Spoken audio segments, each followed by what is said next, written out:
Alrighty. So, as I mentioned before, the theme of the starting of this scenario is that you are all somehow at college. So you could be students, you could be interns, adjuncts, staff members, but somehow you're connected to Professor Draymond. I already sent you the link to the Lucid chat. It's further up in the feed. You will have to log in with something, some sort of Google Hangout or Facebook or something, Google or Facebook to pull it up, but it shouldn't require you to create a profile. And then you should have full edit privileges, so you should be able to move things around. If you don't, I'll be manually adding things to it as well, if you guys can't do it. But you should be able to actually click in and move things and modify things. The core conceit, at least to start, is somehow or another you were all friends or affiliated with Professor Draymond. He was a professor of hidden histories, basically. That was kind of the class he taught us. He taught classes on unusual or illogical history. A lot of, like, talking about phenomenons that we know, that there are evidence that historically happened, but no one can explain. And then after a class, he went back to his office. Somebody followed him there. One of you guys probably. I had a question about the test. Yeah. So yeah, somebody followed him to his office, which is far away from his classroom. You watched him go in and shut the door behind him. You knock and he doesn't respond. You open the door and he's just gone. Like within moments. There's no open window. There's no open doors. There's not a mess. It looks like his chair was pushed back and for him to sit down. But he's not in there. And it wasn't like he even had time to like sneak and hide. It was like literally as he walks in the door and shuts it, you knock, you don't hear anything, door's not locked, you push it open, and there's nobody in here. All right. So it's one of the things you have a failure at like with the character creation. You have the stats where where something weird has happened and you failed. Yeah. This is going to be hit. So character. Well, you're probably going to have multiples. You probably have more than one because you say you also hear dreams of supernatural things. You hear dreams that taught you very unusual things. Yeah. So the link to the character sheet is up there. Did everybody find the character sheets and find their own sheet? The one that's got your name on it. Does anybody need me to post that again? Nope, all good. Okay. So there's a couple of general guidelines for how we start this. So the first thing is we need to define what the core of your goal is. So somehow all of you find out about this professor disappearing. Is your goal to find out where he went or find out what happened? What do you think your group's core ideal is for what the goal, the objective is to figure out for what's going on right now? Find him and bring him back. He said it's the group's goal, not a personal goal, right? Not a personal goal. As a cabal or as a team. As a group, got it. As a group, you have to make objectives, and through this, you're actually going to form into a more cohesive team. But initially, you all agree to work together to figure out something, either what happened to him, where he went, how to bring him back. All of those are feasible options.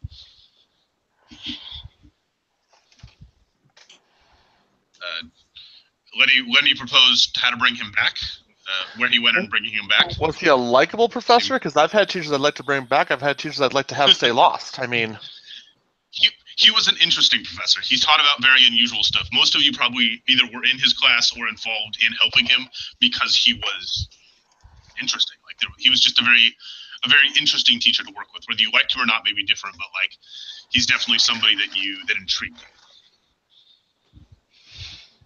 Plus, I need that damn A. Sure. Yeah, I agree. Finding out what happened and bringing him back sounds feasible. So in the objective, you can write down probably to streamline, because finding out what happened is going to be part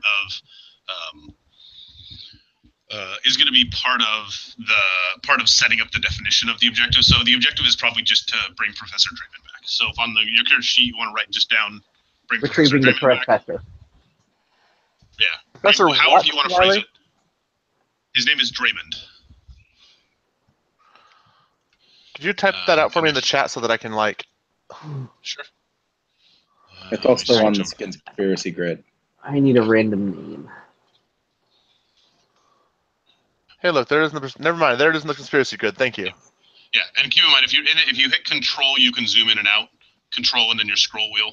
I think Control and the arrow buttons do that too if you don't have a scroll wheel mouse, which makes you really The weird. objective is to bring him back. Yes. I don't on mine, but it's because I use a laptop touchpad. Yeah.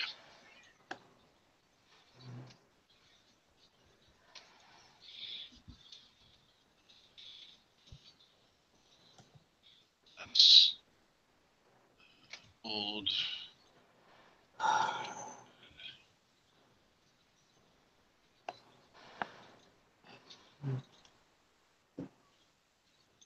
All right. So your goal is to bring Professor Draymond back.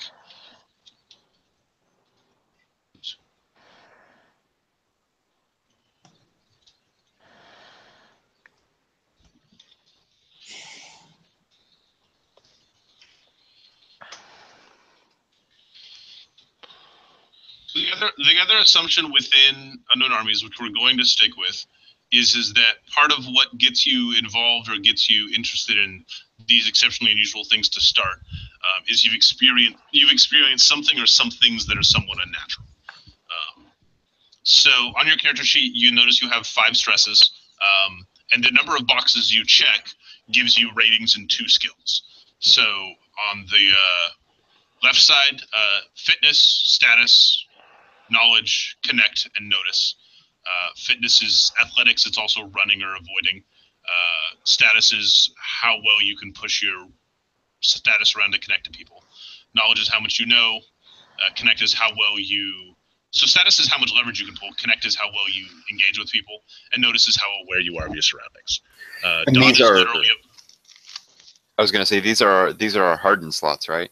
Yes, and these are based off of your hardened slots. So how many boxes you have checked in those determines both skills. Pursuit is running away from a threat. Lie is how well you lie. Connect and struggle. I'm going to double check these. I have a feeling I didn't rearrange those properly because unless they are really supposed to be that abstract, I think. Hopelessness is dodge.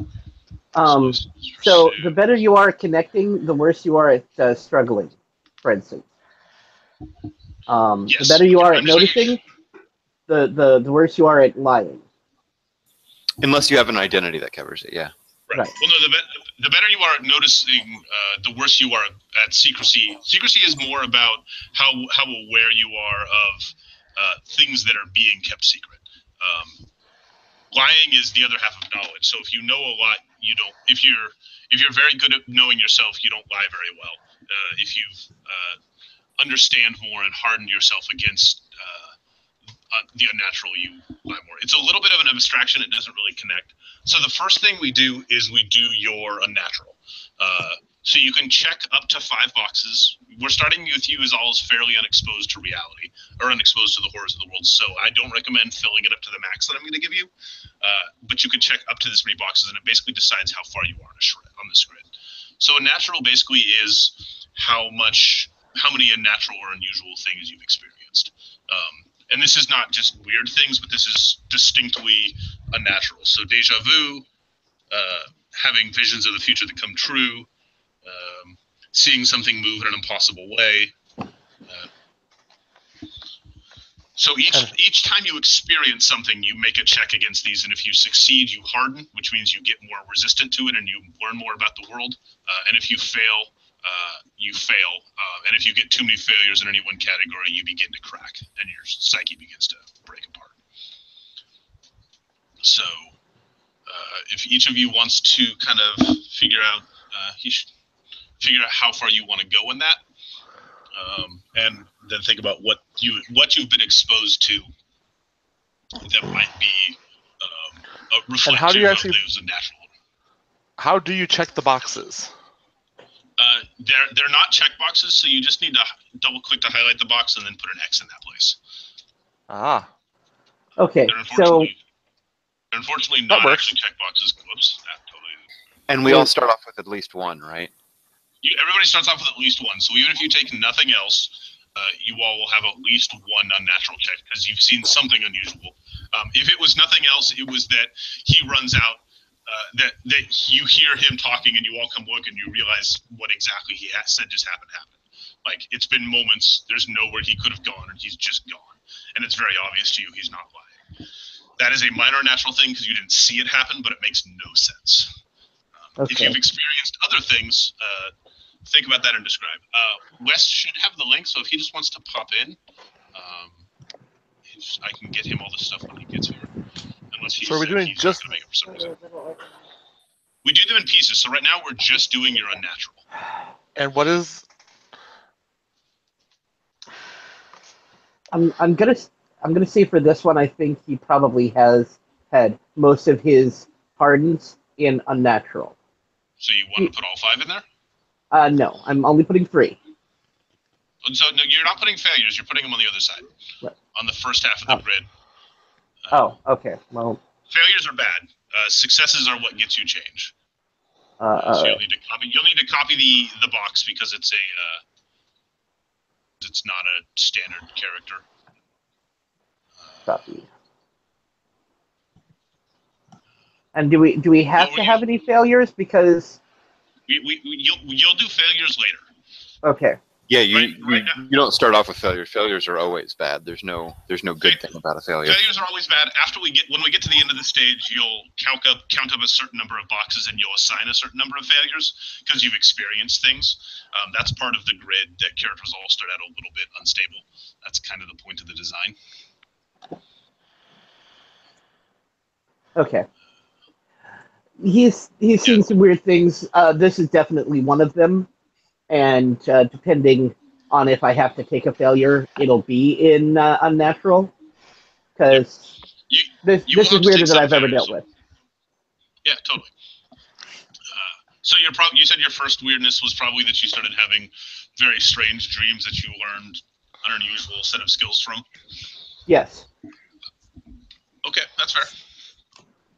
And you then as a probably had enough teenager, of I was those told dreams. that for like 7 years straight, and then I was told that it didn't happen, it didn't exist, and it was all made up in my head to make up for the fact that my dad died. All right.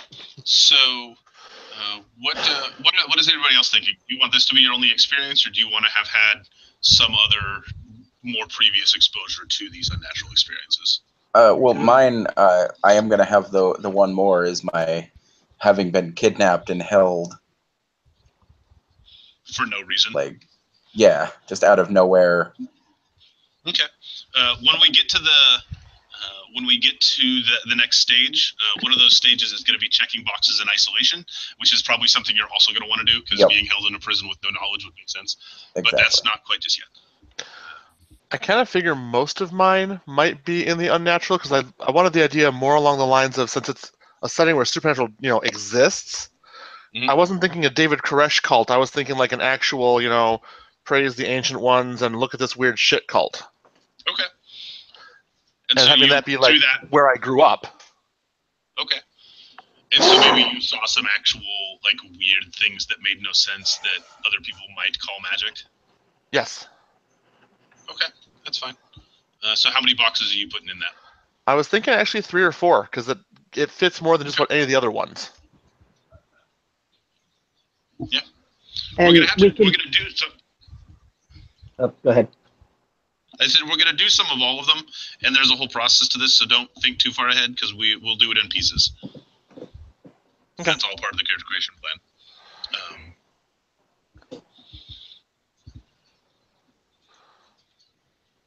All right. Let's see. Sean, what are you thinking? Is this your first exposure, or do you have other stuff?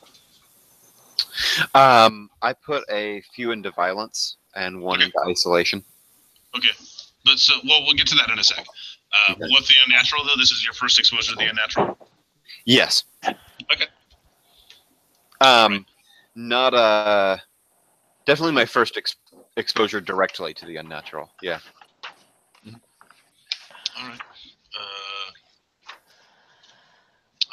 So then the next part of this is if you have the lucid charts open, each of you can add gets to add one element, which is either a location, a relevant character, or some other significant, meaningful element to the world,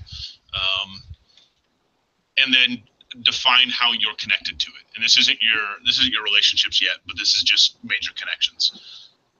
If you don't have access to the chart, you can just tell me. But if you loaded up the lucid chart, you should have access to all the controls. So this could be anything from like our history, something significant. This is a specific. This is a specific locational significance. So it's a. So it is a location, a person. What does it describe here? Each player adds a game master character or location. So you're adding either a person or a place that's going to be significant or relevant, and how it's relevant to you personally. Okay. So, and where do we put these? You can type them out here. If you opened up the lucid chart, the link that I sent you, you should be able to grab on the side of the flowcharts. You can kind of just grab, if you grab any of them and drag them onto the screen, it creates them. And then you can just fill in all the contents and change the fonts and all that jazz. If you have pictures, if you pull up a link to the picture and then copy the picture, you can paste it directly into the chart. Okay.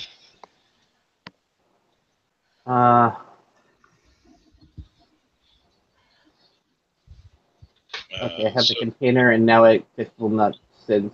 It's not the containers. Okay. It's the flowchart, the top one. Okay. So the containers are more like boxes. They're very strange. The flowcharts are what you're looking for. All the different boxes on the flowchart. Then you can type in those.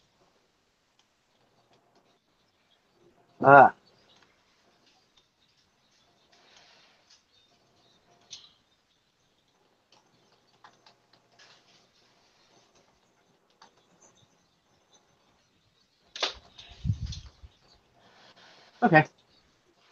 Okay. So that's the person in your dreams, I assume? Yes. Okay. And so he is connected to you personally? Yes.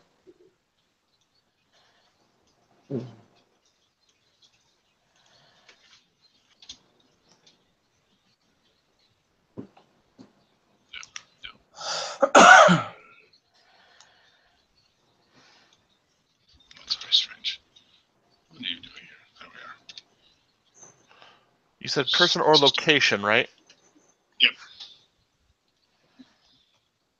Like, a good example would be a place where students hang out. Or it could be a family member. It could be somebody you're related to. It could be any of those things. Yeah. Terminator? There we are.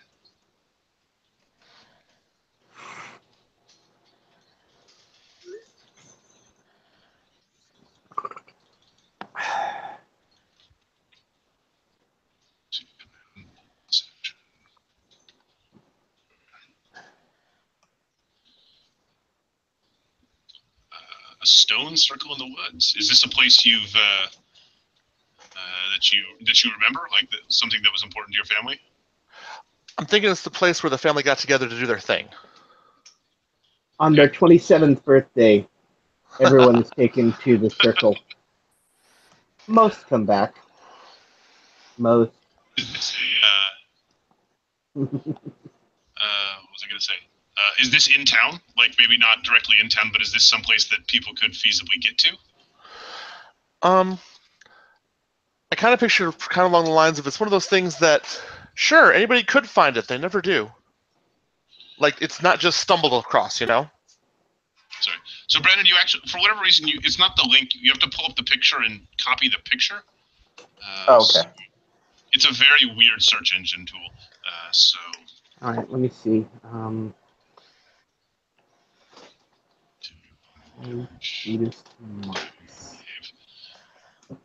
Pictures. All right. Oh, that's all right. Now, is he the creepy old man, or is he the kindly looking old man? Ah.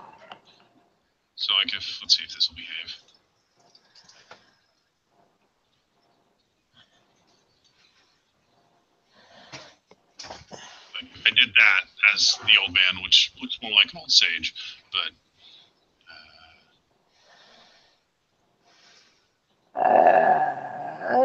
yeah, that works. I mean, I was literally going to use a stock photo of an old Buddhist monk. Oh, you can do that. You can do that too. So what is Brandon? What is this place for you? Like, what is it to your character? It's the place I was both the last place I remember before I was kidnapped, and the place I woke back up in.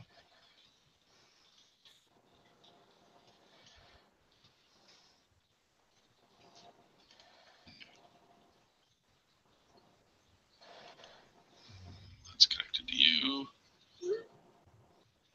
oh, right. That's. I've got it.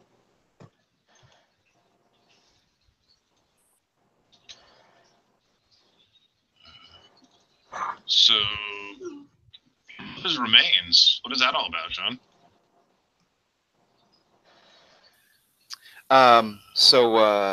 I discovered that like my mom's been dead for as long as I can remember. I don't have any memories of her, but I discovered that my father killed her, and I don't know where the body is, so I'm looking for it. Okay.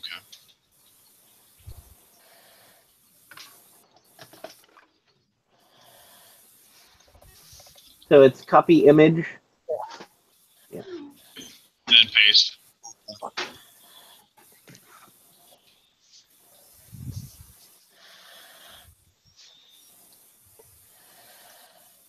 Should see here.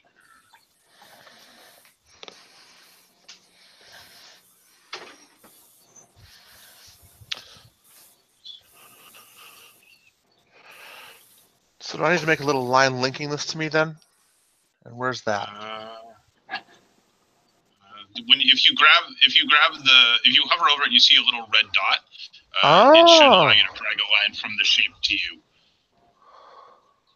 There's a way to wear these. Come saw. We know this guy. There we are. All right, we're gonna. Yeah, I don't need that.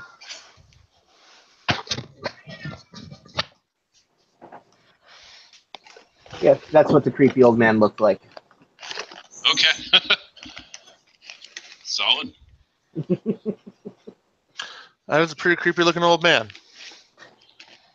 It doesn't help that it has a bit of stock that has stock photo done in it, so you know. Or wait, that's even better. Never mind.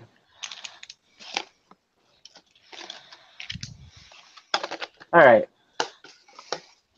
My memory of what he actually looked like is fuzzy. Give me a break. I was just imagining that maybe that like stock photo text is actually overlaid over his face. That's part of the dream. Yeah. No. Oh. I dream in copyrights. There it is. Bring to front. I'm still trying to remember how all the controls on this work. So.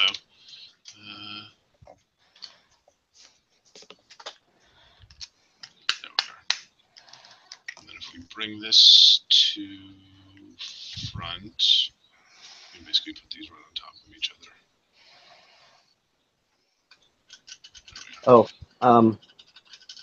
Riley? Mm-hmm. I wanted to run one more thing by you. As for my third weirdness. Let's get to that in a second. Okay. It's not super important for this stage because we're going to do skills kind of all at once. So we've all added elements. So there's definitely some unusual things that you guys can use for potential research or to choose ideas. So the next item is to define an obsession. So you'll notice on the top of your character sheet, every character sheet has a box for obsession. Obsession will, when we get to it in a second, connect to one of your skills. What an obsession does is, one, it's kind of the core drive of one of the motivations behind how your character acts. But more specifically, the skill that is your obsession, you can flip-flop the dice. So if you rolled, say, a 65, you could turn it into a 56 instead, which can be the difference between success and failure. Or if you rolled a 92, you could flip it to a 29, which makes it an actual success as opposed to a dramatic failure. So obsession, all characters in Unknown Armies are flawed emotionally and mentally. So their obsession is the marker of that.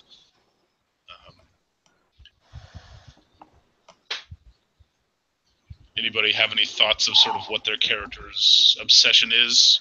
Yep, revenge. Revenge? Okay. Someone or something Revenge took on who? 10 years of my life. Yeah. So revenge on my abductors? You're old boy. I am old boy, yes. He may have mentioned that earlier. I don't know if you were in here. I wasn't, but that's. Pay very close attention to who you get romantically attached to. Indeed, and amusingly, that is actually a thing that we'll have to do. I see someone's already. Did someone deliberately extend the screen, or was that an accident? Huh? That was me. Oh, okay. Yeah. Oh, hi, Wes. Sorry, I didn't realize that fucked with everybody's. No, it fucks with the whole control scheme. I just noticed the page expanding. I was like, what happened? I also am looking at the Lucid chart, not the Hangout, so I didn't see that you logged in. Hi, Wes. Hi. Sorry, guys. I actually had to go grab a brand new HDMI cable. Mine had broken when I got home today. Oh, geez, Oh wow, that's that sucks. Yeah. That's fun stuff. So, when did you pop in? So I know how much I have to recapture, rerun through. Roughly 10 minutes ago. Just now, okay. So you caught how much of the early character creation stuff did you catch? Truthfully, the only thing I caught was when you started mentioning obsession because I've been trying to set all this up. Okay. So in the chat, the bottom two messages are the Lucid chart and the drive. Yep. The drive has a character sheet with your first name on it. Got it. So that's yours. So then so far, or the three things we've done so far is we've defined your. We're defining how many hardened boxes, which is the first set of boxes, first larger set of boxes on your stress category. And the only one we're defining right now is your unnatural, or how much you've seen of the unnatural. The basic thing that you've all seen, which is is that somehow you're all connected to Professor Draymond. He's a teacher of unusual or unnatural histories at this college, and Lenny's character went to ask him some questions, and his office is like right next to the classroom, and he opened the door and he was just gone. Like the professor had just walked in, Lenny had followed right after him, and he was just not in the room anymore for no logical reason. And there was very much of the freaking the fuck out. Yeah, and so it was one of those, what just happened? Because it makes no sense. Like it's not like a secret passage. Like it was seconds between from when he closed the door to when Lenny opened the door, and there was no windows, no nothing, none of the windows were opened. It made no sense. Did you have a thought from the kind of discussions of what you were thinking of playing, like general idea? We're going to spill it out in more details, but do you have sort of a general image of where you were going? Not yet, no. Like I did, but then it just kind of went away when I started setting everything up. Okay. Do you have a thought for now? Because we kind of need to. We're kind of at that stage. The first part of the game is kind of defining who it is and what you are. So, all right. What do we have so far? So far, we don't have character sheets yet. So far, but Brandon is do you still want to go with the cleaning guy? Are you still school maintenance, or school custodial? Or did you reach fire to that direction? Yes. No, Okay, I'd say I want to go that way. So Brandon is still custodial, who's got kind of an old boy background. That being his big unnatural thing is that he was unexpectedly abducted and knows nothing about what happened to him. He just disappeared for 10 years and came back and was in a prison for 10 years for no reason. So he's a little bitter. Doug is effectively an ex-cultist, like he's a kid who escaped from a very unusual cult. And is are you also an older returning student? Or No, actually. I'm actually a college student. Okay, and you're in this class. Yes. Okay. Sean is a high school kid who is interning or is a friend. Which one do you want to go with that? You Well, want to high be school sort of age. formal intern. Definitely not in high school. So Okay. my character's like 14, Okay. and is in the class. Obviously not officially because he doesn't attend the college because he's 14. You But could. Well, you could. but has probably like Are you an advanced informally talked to the professor about it and been like, "Hey, I want to be in the class," and the professor's like, "Okay." So you're not like an advanced studies student who graduated high school super early. You Correct. just dropped out of high school and are you smarter than a kid your age? Like you actually are a remarkably smart 14-year-old? I mean, not as smart as a college student, but probably Okay. smarter than the average But you're smart. 14-year-old. Okay. And so you just kind of dropped out of school. Are you still in school, like high school, or did you drop out? I didn't know how much you wanted us to get into background right now, but I'm thinking that I'm on the road. I ran away from home, and yeah. You just sort of crashed here. Yeah. All right. Well, yeah, colleges are Lenny great is- for being homeless. You can hang out there, and they won't chase you out of the library. You can sleep. It's great. Right. So Lenny, are you still going with the vet, or Yeah. did you take a different direction? He was a corpsman for 2 years, and you know, the weird thing happened in his history, and then he went So he ran from. He got not drummed out, but his request to reenlist was lost. They quietly passed on you because you were too weird. Well, yeah, because the whole thing happened is that the acupuncture worked in the middle of a briefing room with his CO there. Okay. And, you know, the kid didn't make it, so he didn't, like, save him. Okay. His response to a person dying in front of him wasn't, like, you know, try and save him, was, you know, he grabbed a pin and stuck it in and he stopped screaming. Okay. And so that's kind of everybody we've got so far. You getting a sense of what direction you want to go. You don't have to be that detailed yet. You could start filling out basics right now. Yeah, I'm pretty sure I'm just gonna go with the average slacker student. Okay. Just randomly is in this class, but walked in at the wrong time, basically. So have you had any other exposure to the unnatural other than this, or is this your first time discovering something this weird? Throughout regular college experimentation, he's seen definitely some odd things, but he's not sure if they're completely real or not. Okay, so he hasn't really sunk too deep into thinking about Oh my it. god, it's Bramble without the powers. He was high.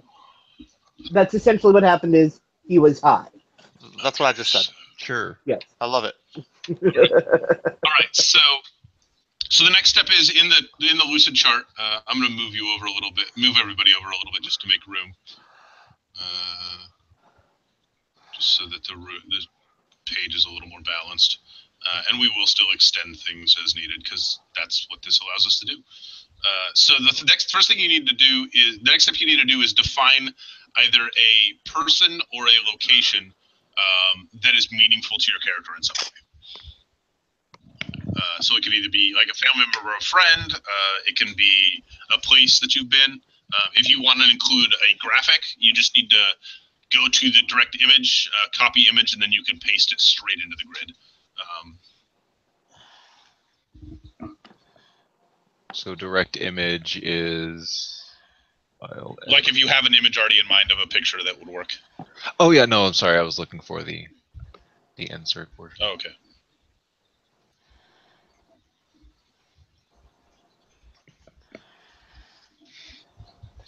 It's literally a Control-C, Control-V thing.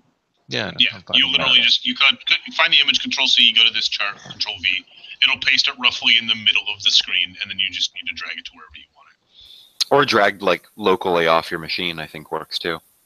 Yeah, you can do that too. If you have an image on your desktop, you can drag it across. Because it's just basically translating the image into a data file and pasting it in. All right, I'm sure very large images would be difficult, but small images can load pretty damn quick. Right, well, I'm going to make this easy for everyone.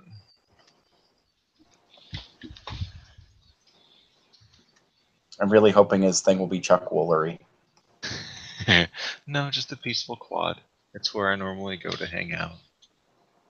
Is that so it is a peaceful quad? Is that actually also the name of it? Like, is the unit in the school called the Peaceful Quad? That's just what I call it because it's where I go. Okay, but it's just it's a quad. It's one of the quads that's just kind of quiet. Yeah, Chill. just small courtyard. Not much going on.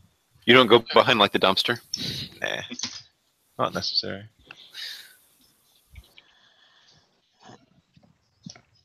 Mm. If you have an image, feel free to add one. If not, it's not a big deal. Yeah, I'm not gonna. We don't I'm need to just have gonna images for everything. do the notes. Okay. Okay. Are we able to have connections to other people's things? Yeah, we'll get to that in a second. Okay. That happens later on. Oh. So now you kind of have an idea of what everybody brings in. If you want to scroll around, you can kind of see what the basic ideas of what people bring in are, and we can make connections later. So the next step, as I mentioned, is defining an obsession. All characters in Unknown Armies are inherently flawed. They're a little obsessed and driven by things. Brandon's the only one that formally defined his, which is that he wants revenge on the people who captured him. He doesn't know who they are yet, but he knows he wants revenge, and that sort of drives his mental obsession. I was kind of thinking going along the lines of finding out the truth behind the family cult. Okay, that's fine.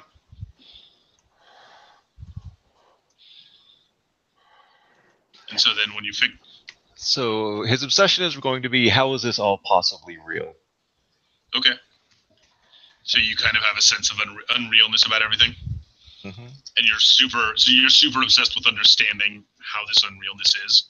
Yes, and why it works, not necessarily because it's there. All right.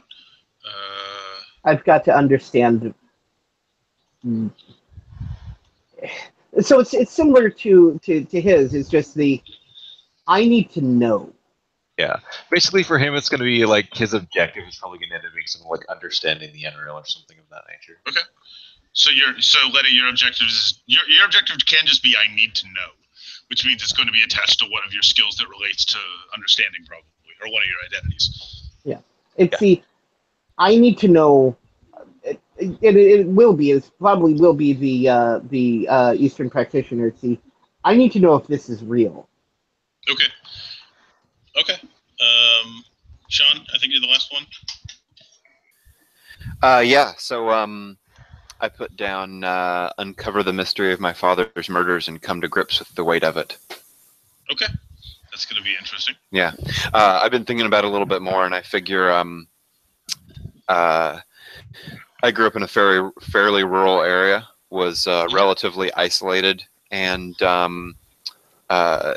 one day I was going through some things I probably shouldn't have been going through, and found some videotapes that my dad had made of killings that he had done, and as a result, just in like a knee-jerk response, killed him in his sleep and ran away from home.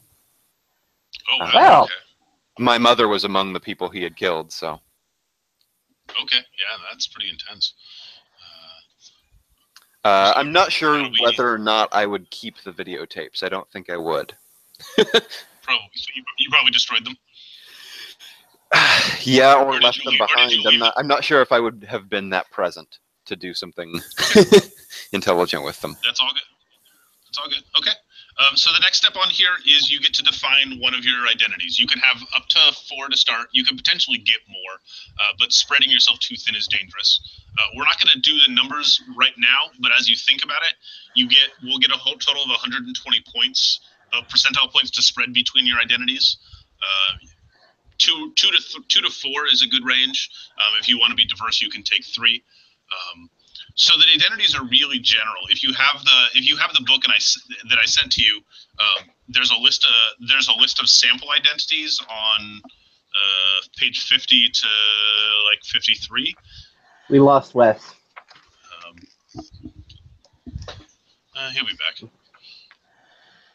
49 to 52, got him. Okay. Yeah, it might be slightly different in the PDF, but in the book itself, it's 50 to 53. And then the pages right before that are the identity criteria. So identities have three basic components. They have the name, so the shorthand name of the description.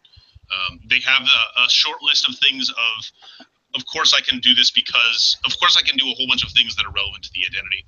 So like the example, if you were a Freemason is, of course I can get a Shriner card, get an investment, get aid in unexpected situations. There's actually veteran in here. The example for veteran is I speak military jargon, I can endure discomfort, and I can kick ass on Xbox. But you can that's the sample for veteran.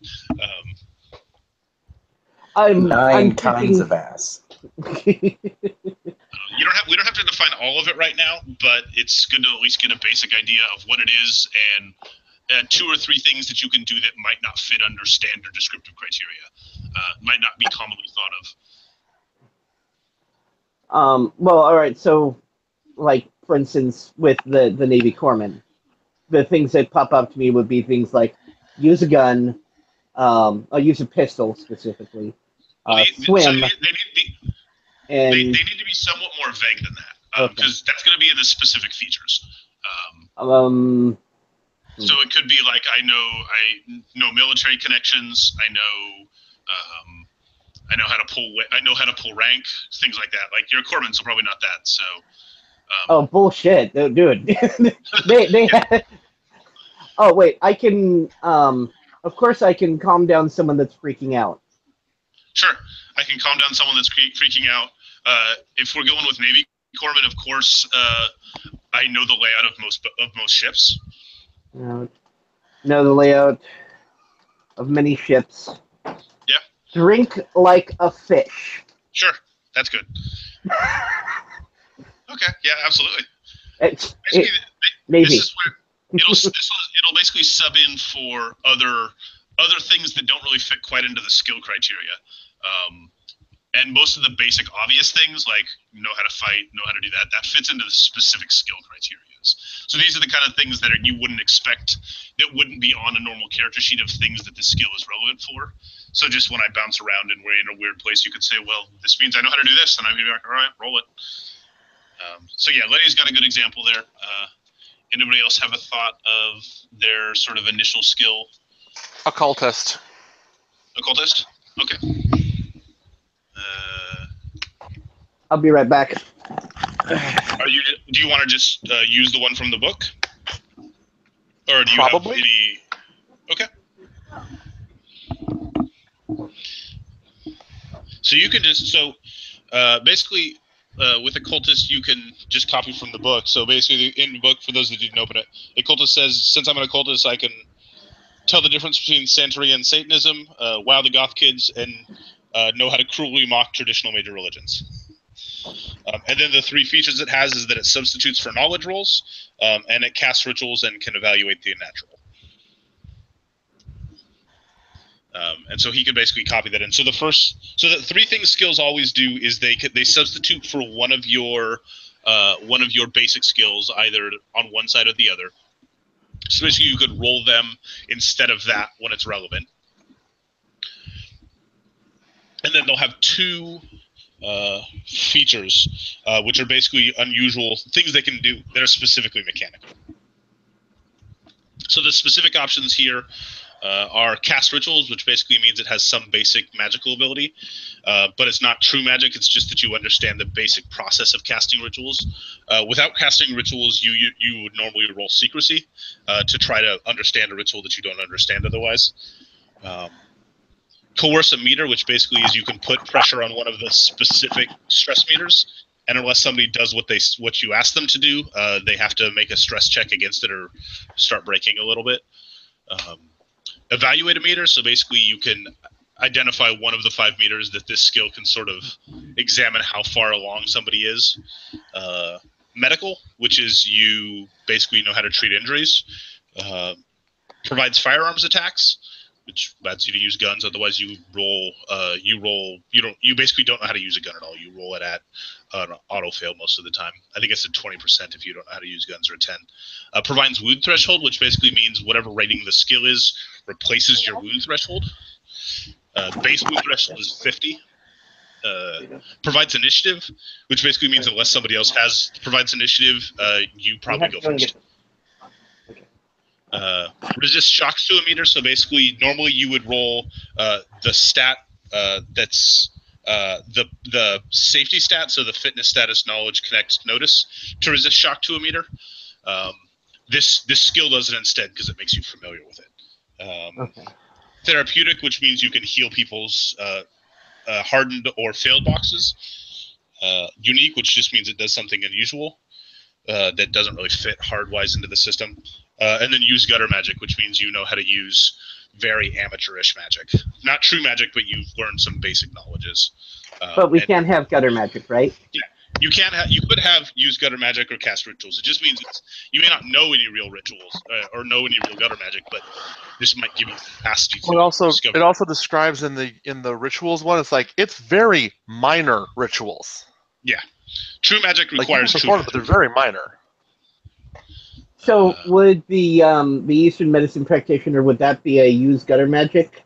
It could have it. Be able to affect people. It could. You probably don't know how it works, but you could have that. Okay.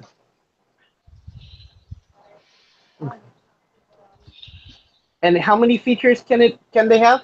It has 2 features, and then it also subs for. So I didn't create a box for it because it's in features.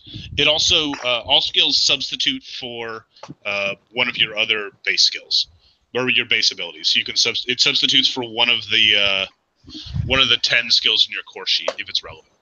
So it has two side features of that from that list, and then it substitutes for one of the 10 main skills when it's relevant. Okay. So under the features, write the 2 that you want, and then also write what skill it substitutes for. Okay. So it looks like Lenny's kind of getting a little ahead, but you can kind of see where he's going. Doug went with the occultist, and you're just going to borrow the one from the book, probably. I'm going to look at it a little and see if I want to sub anything out, but probably I'm going to go with the one right from the book. Okay. Wes, you're going with remember a lot for a short period. Okay. So right now it subs for knowledge and notice, and then you have one other thing that you can add to it. If he's still with us. Did you make it back to us, Wes? I did. You did. Okay. All right. Therapeutic. Okay. So. And the broomer him off. Okay. Okay. Sean, you're thinking Boy Scout? Oh, you've already started spreading numbers. Interesting. That's fine. Yeah. So what is? Riley? Yeah. Secrecy is the weird shit in the world, right? Yeah, it's noticing weird shit, being aware and being able to notice weird shit or understand weird shit. Okay. Whereas notice is noticing normal shit. Yeah. Or notice would also allow you to notice weird shit but not make any sense of it. Secrecy, if you rolled, allows you to notice weird shit and maybe actually make some sense of what that weird shit is.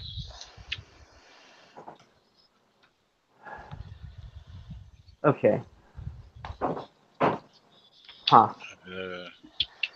What's a good one? What's some of the? Of course, I can for Eastern medicine practitioner. No pressure points. No basic body physiques or basic body metrics. Milk gullible socialites out of money. Yeah.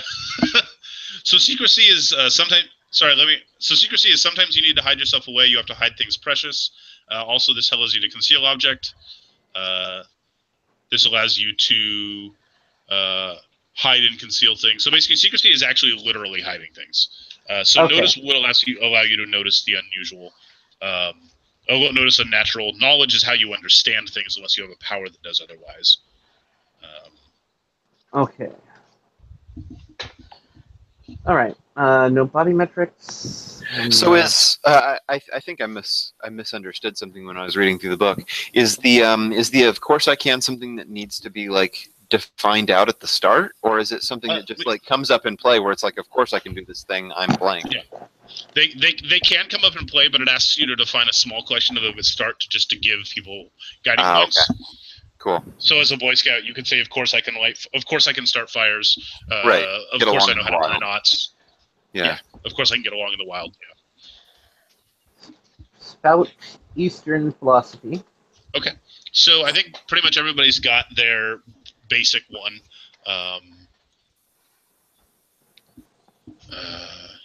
So the next step is to make a relation. So the next step as we move to the next stage is we make a relationship with one of the other PCs. So you're all connected to each other somehow.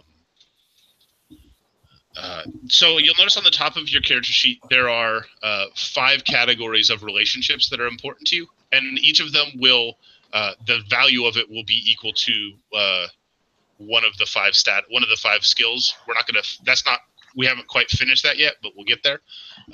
So the 5 categories of relationships are your favorite, so somebody you're super close with that you connect with really well. Your guru, or somebody who you go through for emotional or spiritual advice. Your mentor, or somebody you go to for educational advice. Somebody your responsibility, so somebody you feel like they don't even have to actually be your responsibility, but you feel like you have to be responsible for them. One up the counter.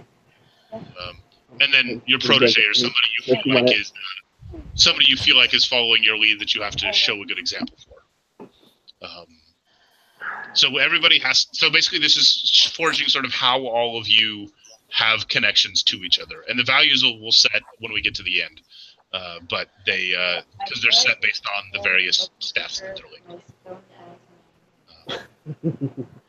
And so these can't be 2 ways. So you can both have relationships with each other, and they can be different, or they can even be the same because you just see each other in the same light. So 2 people could be each other's mentors because you both go to the other for advice, or go to the other for knowledge. Maybe you have a study group together, that sort of thing.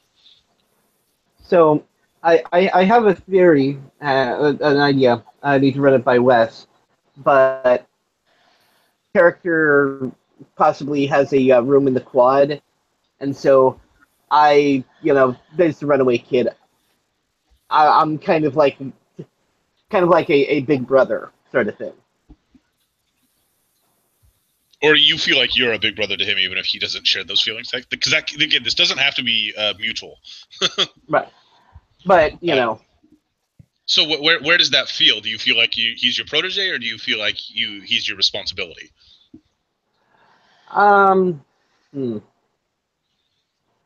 Probably responsibility.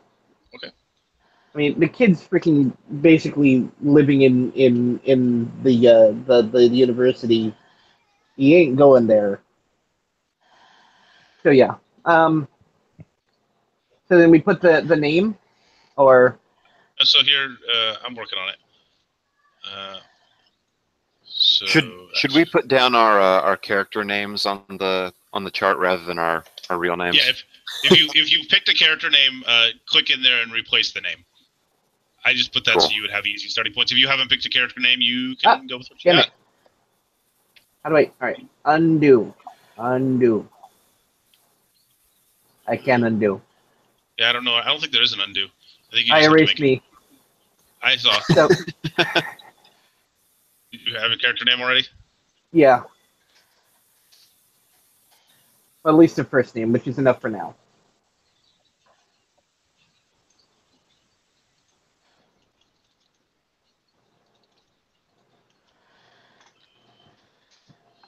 Why it's defaulting to smaller fonts. It's really hard to read.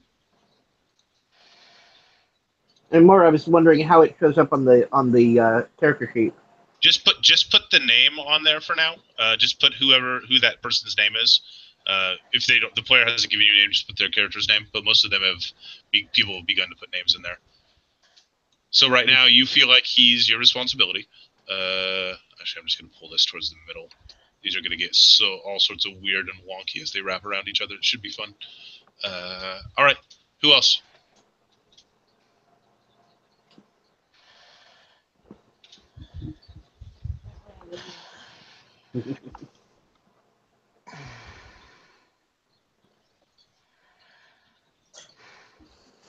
I'm thinking that my character will probably look to the Corman as sort of a mentor. He's like the one kind of adult or moderate, someone who's somewhat adultish, who's seems to some degree, have their crap together, which I don't quite understand because I haven't dealt with that.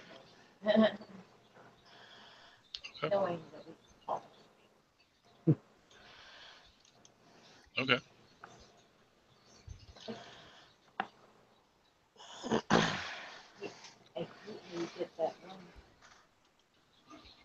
All right. Anybody else thoughts? I was thinking that I probably see Colin as a mentor, because he is just sort of an island of calm and tranquility, in my Sure. opinion. Yeah. And so I go to him for, I don't know, stoner advice. No, totally. Yeah. Are you going with mentor or guru? Oh. Because mentor, if you're going for like spiritual advice, it would be guru. If you're going for actual like knowledge advice, I'm going with guru then. Okay.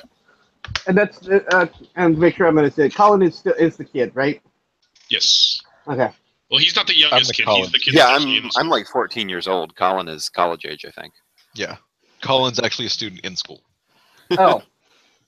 Then I mixed up. It's fine. Which one was the full-on kid? That'd be me. That's Ryan. Okay. Ryan. So then I've been looking out for Ryan because he's That's fine. He may the kid. not want you to look out for him, but you have been looking out for him.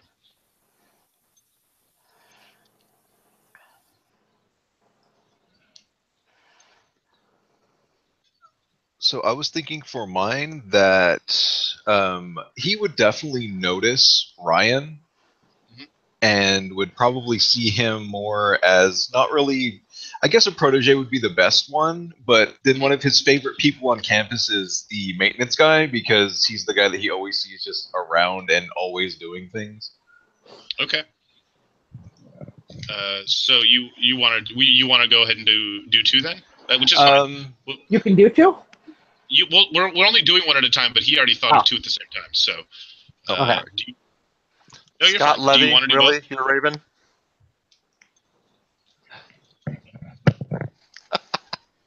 Yes, I am. Love it. So you want to do? Okay, so Scott is the maintenance guy? Yeah. Okay. Do you want to do favorite with him? Yeah, we'll do favorite with Scott. Okay.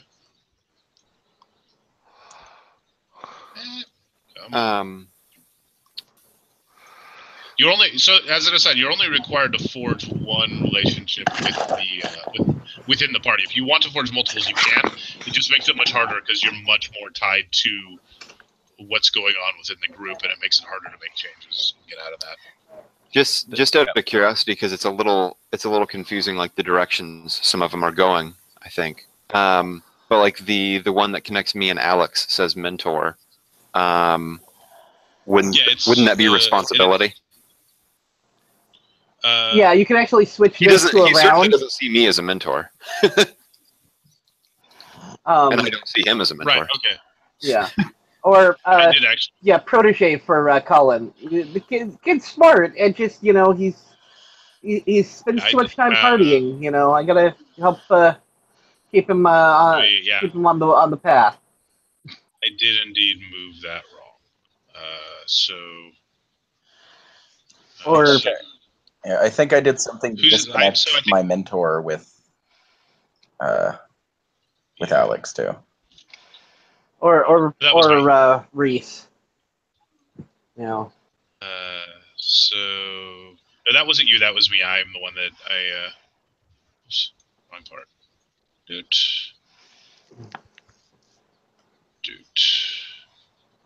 There we are.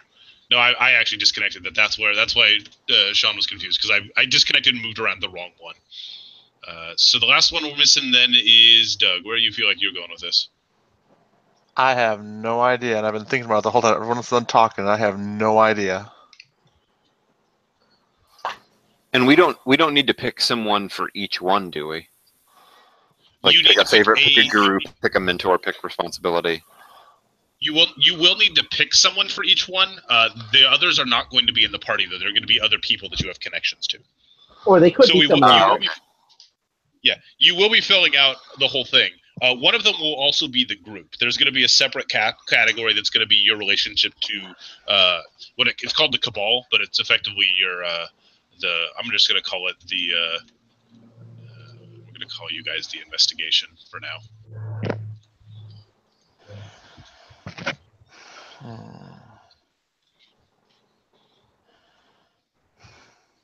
You will all do that, but we're not going to do that just yet. But yeah, you'll all have a relationship with the process that you're doing. The investigation. I'm going to pull the objective over here with it, so we remember what the objective is. Okay. So, anybody have any thoughts for Doug, since he's feeling a little stuck? Somebody, how he might be connected with somebody? I think I kind of have one. Oh, okay. What do you got? I'm thinking based on my history and just the ages of everyone, go with actually Scott as mentor, Okay. because even though I don't know his history, his fucked up history, or whatever that, it's like, hey, here's someone who's an actual adult who's led a normal life. I have not. It sounds like a lot of the party doesn't really much know how dark your history is there, Brandon. Yeah, I don't talk about it openly. Which is why somebody kind of thinks you're your favorite. They're your favorite, because especially with the old boy vibe, you look, you act like you're pretty chill. You're definitely not, but that's what everybody sees. Yeah, they haven't seen me punch someone's face in. Yeah, exactly. All right. So the next step is here, now that we've made a relation to your PC, is you add a second identity. It looks like most of you have kind of already started doing that. So Wes, you're going a business major? Okay. So as opposed to specific a college student? Yes. Just for the extra of what business majors can normally do. So probably negotiate, speak legalese, probably? Yep.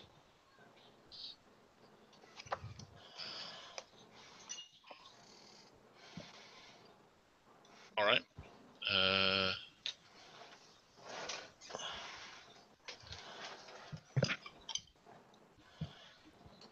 All right. Sean's looks like you've got a few ideas. You're looking at Master Thief, Duct Tape Engineer, and Genius Detective, which should be entertaining. Yeah. We get to fill it out the finals on those. Right. And those are all, I mean, those are all the ways that like my character perceives his skill in those things. Which is why they're why the percentages of them are remarkably low. Yeah. Okay.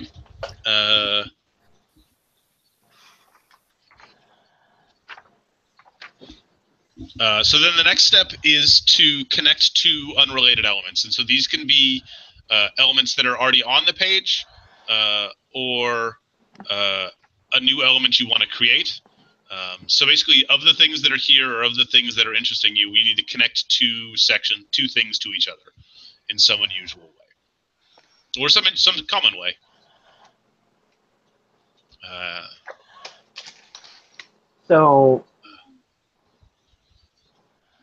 So I'm gonna do one just as a point, which is going to be should make an amusing complication for Doug, which is that part of the reason you took Professor Draymond's class probably is you'd seen him at the Circle. You'd never interacted with him. You don't know who he is, but he'd been there before. That'll be fun. So you don't know why he was there or what he was doing there, but he'd definitely been involved at some level.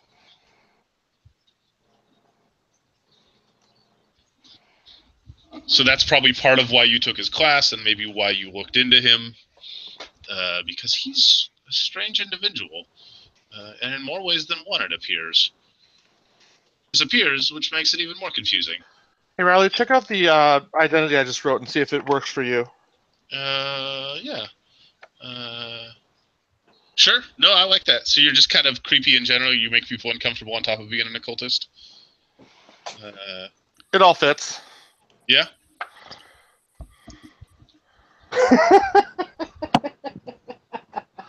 I'm not sure what the Okay, skill I'm sub. with That's the only thing I can think of that I'm not sure if there'd be a better one. Let's see. Perhaps Well, you being already said. invisible, not being seen on cameras. No, that's a little bit too precise. I'm teasing Doug. Okay. But yeah, sub. It could sub for connect too. It's that your presence makes people unsettled, but they still do what you want. Or it That could makes sub more for lie. sense. You connect to people where they're just a little bit uncomfortable by the whole thing. I had a really good friend back in Michigan. That's actually how you could describe him. Is that he was creepy? He was incredibly creepy, but he connected to people with that. Okay. All right. So Lenny, you're going with that. You lived at the quad. That's how you. That's a connection Lived that you in have. the quad. Yeah, Okay. that's how I met Colin. How I know Colin. How I've met Ryan is from the quad. At least that's my thought. Okay. I'm going to delete one of these because that makes a pretty obvious connection there. All right. Oh shit! I need to plug this in. Battery dying. Yeah, 1 second, guys. It's all good. Okay, there we are. Yeah, So, next Doug, I game see I'll you. have a freaking decent headset, but I also have to do a little shape in it, don't I? Yeah, you can grab any part of it and pull it. I just did. You could do some more. So what are you thinking? You drew a line there between you and the old man on the mountain. Even though Lenny doesn't probably know that this face means something to you. Unless it's too vague, I was just along the lines of like, I recognize this person. I don't know from where, but this is someone that I've seen. Okay. That's doable. That's totally. Because Lenny only recognizes him from his dreams, so you probably don't even know that you guys both somehow are familiar with this guy. yeah, I don't talk about it. So that could come up interesting roleplay when it ever connects. I just have to make a shape and put it in there. No, that's fine. The line is fine. Okay, I don't. Okay, cool. All right. Anybody else thoughts? So we've got Brandon and Wes and. Oh, interesting. What are you thinking? I don't know if that was Brandon's line or Sean's line. That's my line. Okay. I've decided that before I disappeared, I actually saw the father with the body. Okay. In this park? Shortly before. Yeah. Okay. So you guys probably haven't talked about that yet, but it's definitely something you know, which will make things all sorts. Definitely have not talked about it. Yeah, absolutely. And also keep in mind, if you can also create another person or a place that connects to one thing or another. You don't have to use the existing things that are on the track. We're going to create more things in a bit anyways.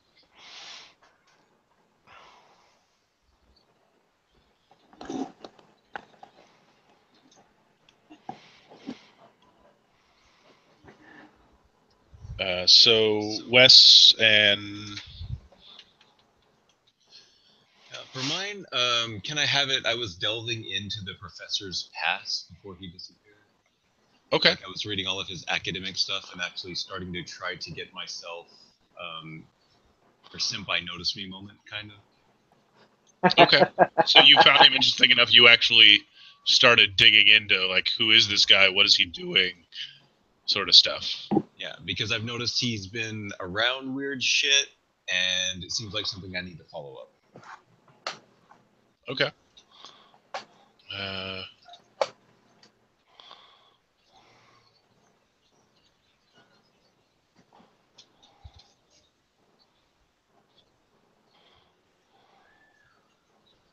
So what are you thinking there, Sean? Looks like you drew something, but I don't know what it's about just yet.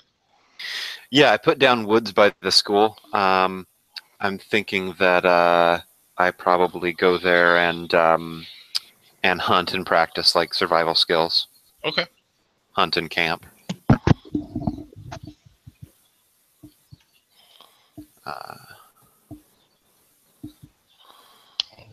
That was probably supposed to be there.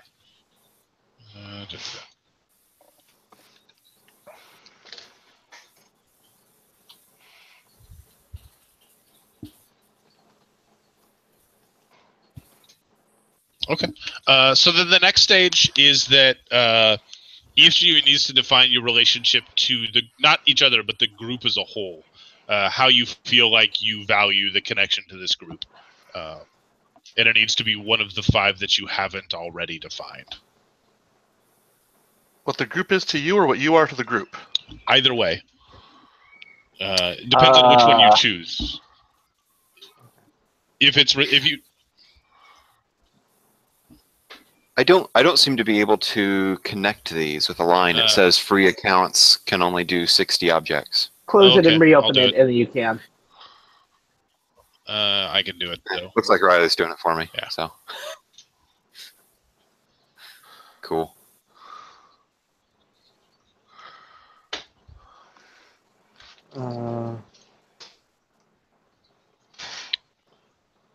Interesting. So does anybody have any thoughts? So you're all connected to each other somehow.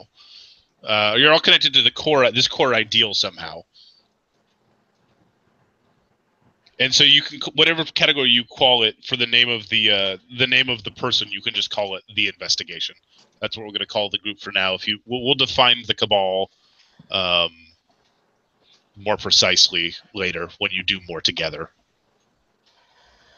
I'm thinking so basically, he has to take up one of you. responsibility. Okay.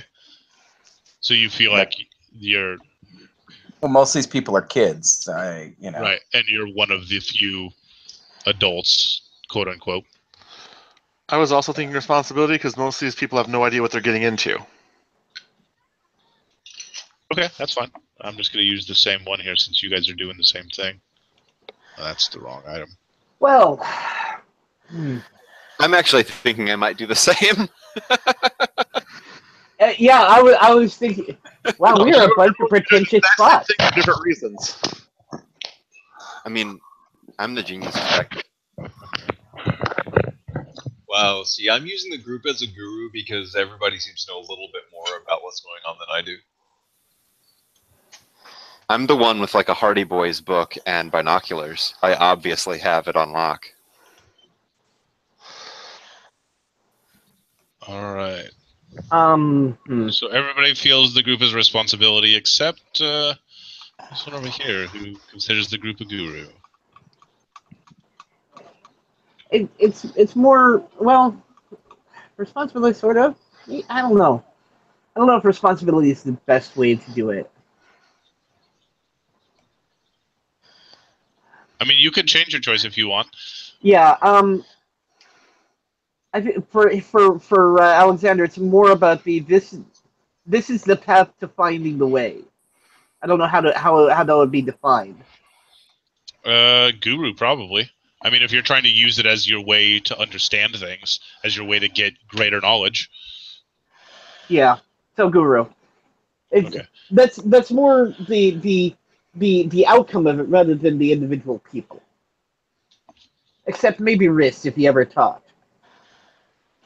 Rhys. Rhys has seen the weird shit. Huh? Rhys has seen the weird shit. He might know about this. Oh. He's not going to admit to seeing the weird shit, but he definitely has seen it. He has that weird vibe about him. Okay. Oh. All right.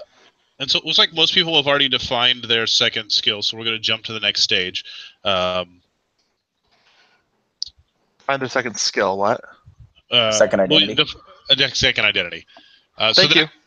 So the next thing we're going to do is each of you needs to, and you don't have to do the same two, but each of you needs to pick 2 of your other stresses, and between those you can check up to 10 boxes. Again, I don't recommend checking all of them. We're doing them because you're all fairly new at some level, but you might have more than others. So between those two stresses, you check 10 boxes. Wait. So you pick two of them? 2 of your stress categories, so helplessness and self, or isolation and violence, and between the 2 of them, you can have 10 boxes of 10 hardened boxes. I'll remind you again: the more hardened boxes we check now, the more failure boxes you're going to have to check later. Because you do have to check both one in response to the other, but we don't. The failure boxes are done at the end. So, as a reminder, violence is how much violence you've been exposed to. So, at low levels, it's just being attacked with weapons.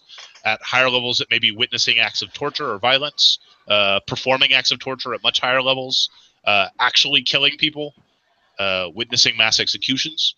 And each event of exposure is 1 check. So if you have multiple boxes check, it means you've been exposed to multiple terrible things, not just 1 big terrible thing. Because you can't ever check more than 1 hardened or failed box at a time. Helpless isolation is basically being isolated. So isolation tanks, being confined without talking to people, spending weeks in solitary confinement, spending months in solitary confinement. Helplessness is personal.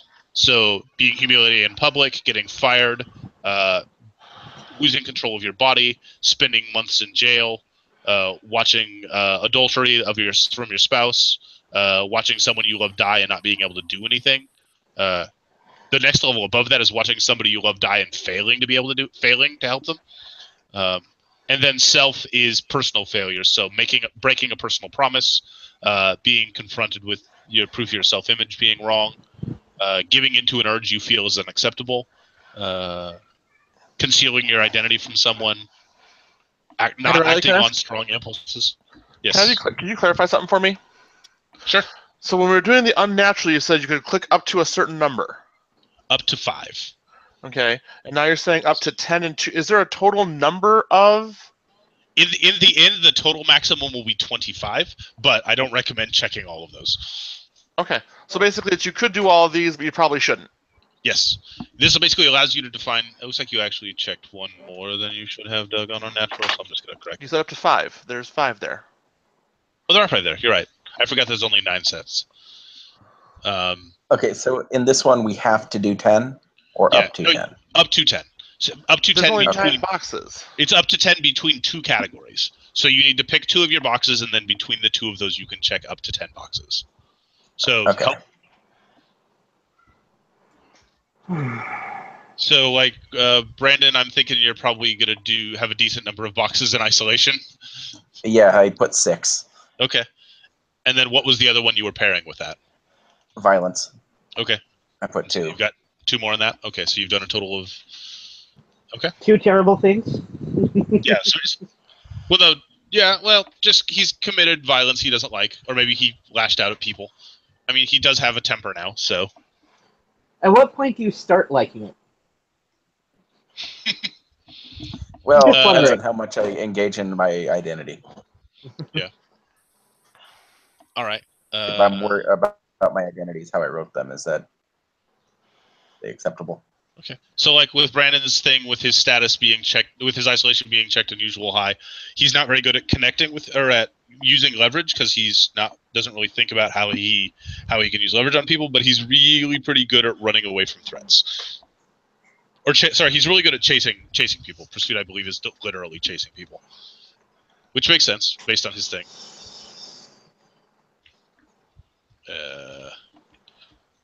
Actually, yeah. I think I'm gonna up my violence. Hunter. Pursuit is hunter or prey. So you're gonna do the max number of boxes then? Yep. Because that's 10 between 2. Okay. Yeah. Okay. Anybody? So what? The other thing that happens with these hardened boxes is that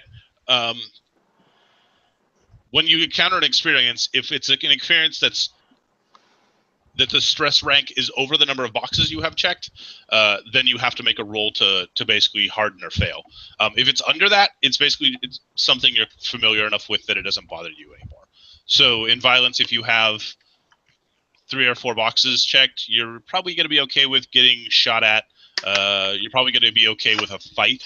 But if you actually kill somebody, that's probably going to make you make a check because you've gone a little further than you were comfortable with, as an example. And if you have the book open, if you want to see examples I of could what do those that. boxes are. The stresses are between page 21 and 25, which Okay, where explains the both fuck is what the various levels of hard notches are, and also what it means if you have that many boxes checked, which I'll go through a little more in a little bit. Okay, yeah, we're gonna So stick. Brandon, we kind of got yours. Lenny, which two are you going with? So at the moment, if I'm understanding it, violence and self. Okay, so right now you've got 5 checked in 5 violence and 2 in self. He was a soldier in Afghanistan. He's seen some shit. Okay. He has probably had to kill somebody at some point. Okay. And self is more the how good you are at relying on yourself, right? Yeah. How well you give into your impulse, how much you take care of things that are important to you. Okay. And so I put a 2 there. Okay. So you haven't done anything that pushed that very dramatically, but a little bit. Okay. Sean, what are you thinking? What two are you doing at this stage? So I'm actually a little confused. Okay, that's fine. So we put the hardened slots in. Yeah, we're not putting any failed slots in. But so you already did your unnatural. Now you're picking 2 of your other stresses and checking off 2 up to 10 hardened boxes. You can do less. I recommend doing less. Between 2 categories. So like if you wanted to say self and violence, right now you would have 6 of your potential 10 checked, which is fine. Or sorry, 5 of your potential 10 checked, which makes sense considering you saw videos of your dad murdering people, which is definitely going to check off a lot of violence boxes. Right. And then you also murdered the your dad. subject of abuse at home. But right. Yeah, and the murdering of also, my dad, I would figure would stress self and violence. Yeah, it probably stressed self. It probably stressed self and violence. Yeah, you killed your dad, and also you just killed your dad. Like, what the fuck just happened? Right. I know. I felt I needed to do this. But what the fuck did I just do? Right. All right. Doug, where are you at? Which 2 are you leaning on? Helplessness and self. Okay. All right. So you've done. You were out of control of your life. Yeah, you kind of abandoned your cult, either by choice or by force. Well, living in a cult, that's going to lead to a lot of helplessness, and then escaping from it's you're gonna have to do a lot of self-stress for that. Sure. Yeah, because you're gonna have to do things that seem unnatural and seem out of place. Okay, Wes, what are you thinking?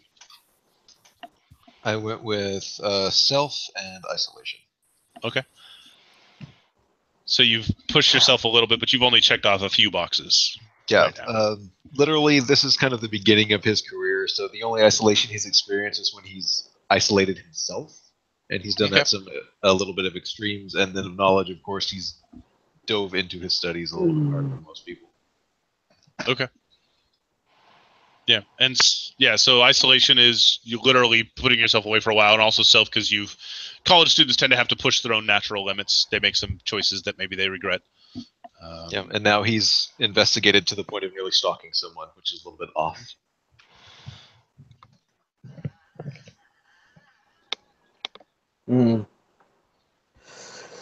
All right. So the next stage is to draw a link between a different PC. This doesn't have to be a relationship. This is just how you're connected. If you want it to be a relationship, it also can be, but it's not required. You've already filled in 2 of your 3 relationships, so you don't have to forge another relationship with the PC if you don't want to.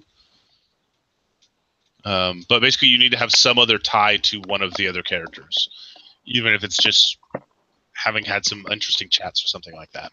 Reese. For Reese, me. what do you think? That you've noticed he's a little odd and asked him some questions? Yeah, I've asked him some weird questions, and probably he's tried to blow me off, but it hasn't quite worked out.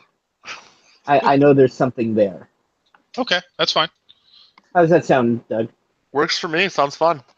Okay. Who else? For me, it's going to be Colin because he fits Reese's perception of what a normal person does. So I will watch him to try to see cues of what normal behavior looks like. Okay. So you're trying to become more normal.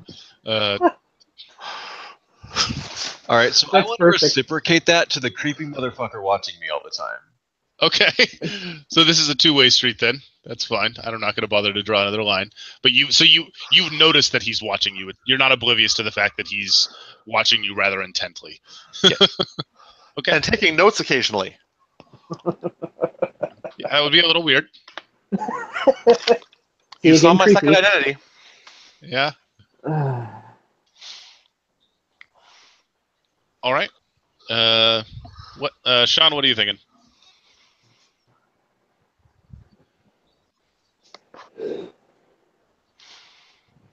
You still with? Sorry. I was muted. You're all good. It's all good. So what is this? Something I've... Some other a connection to some other character. One of the other characters in the group. Right. It can be a relationship if you really are feeling called to one, but it doesn't have to be.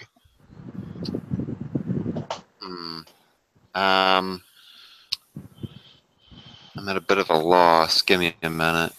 Sure. We're also waiting on Brandon. If you have an idea. Yeah, I'm kind of thinking to connect over to Ryan. Actually, I wanted to make him my favorite. Oh, okay. I like that kid. Okay. He's a good kid. He's a kid. He seems like he's friendly and sociable. Exactly. Like you don't know everything that's going on with him, but he seems like a good kid. There's obviously more going on in there, but yeah. Certainly a polite kid. Yeah. Yeah. Definitely Well, gonna be that. Wow. I don't know. I also like the thematic thing of this. I just am drawn to. I like this kid, and it ends up that I know some sort of secret about his dark past, and I don't even realize it. Yeah. Yeah. Totally. That makes for an interesting tie.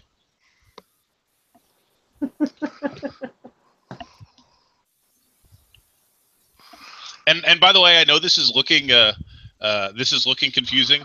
The lines wise, the game literally calls this the conspiracy grid, and the idea is in our tabletop game that you pin things on a corkboard and tie strings between things, because it's literally supposed to look like the kind of grid that a crazy conspiracy person would make. So it is supposed to look a little jumbled and confusing, but the lines are all there and the arrows are all there, so you can at least follow the connections. I can't remember what the line from Deadpool is when he first reveals it, but that was the immediate thought in my head. Okay. So who in the group has at least, like not necessarily has the knowledge, but has displayed the knowledge as well of occult matters? I think the only one that's probably displayed any knowledge maybe might be Reese, just because he answers questions maybe faster than other people would. That's my only thought. Okay. Would you agree with Reese or that? Alexander? Well, no, Reese would also kind of casually talk about things. People would be like, wait, what? Yeah. Oh, is that not normal? Never mind.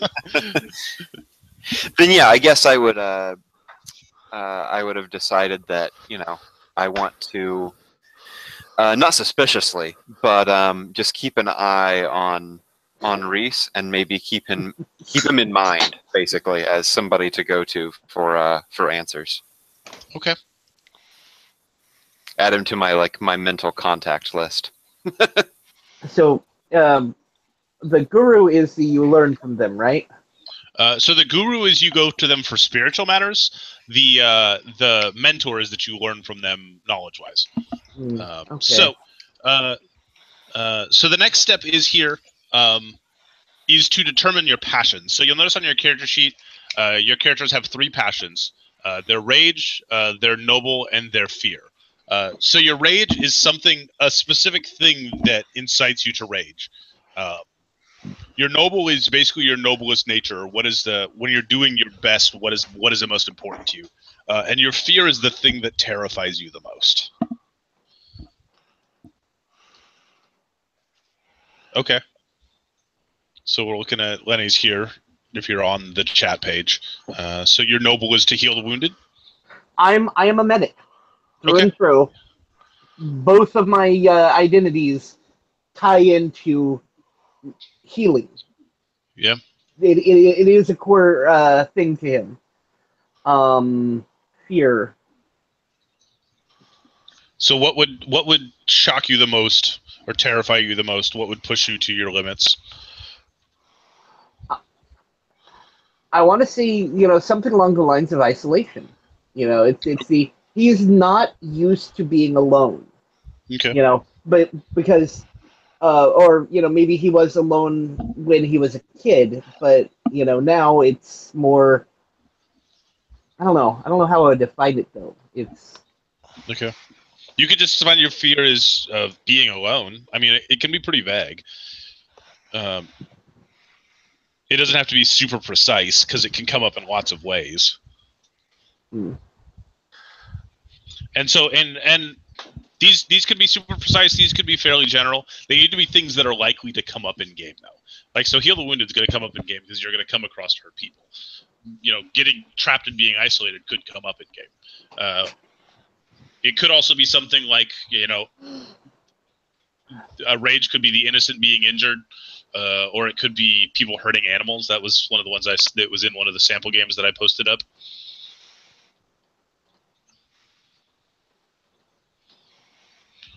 I think I've got Fear and Noble figured out. There's no rage yet. Okay, what are you thinking for Fear and Noble? For Noble, protecting the innocent. Okay. Because, the upside of a fucked up history is at least you know what to look out for. Okay. And for Fear, unless it's too specific, my grandmother, who's the head of the family. Okay. No, actually, we're going to put her... Grandma Lynch. She just got a box. She's definitely getting a box because that's a person. Sure. That's a person that could be relevant later on, but is definitely fun. I spelled that totally wrong. Grandma I was Lunch. trying to. We're gonna do her in red. We'll do that box in yellow. Riley? Yep. For Fear, it's failure when it counts most. Okay. So your fear comes up when you failed at something that's important to you. It's feeling like, yes, all medics lose people, but it fucking terrifies me. Okay. It's the, if I'm working on someone and they don't make it, that fucks me up.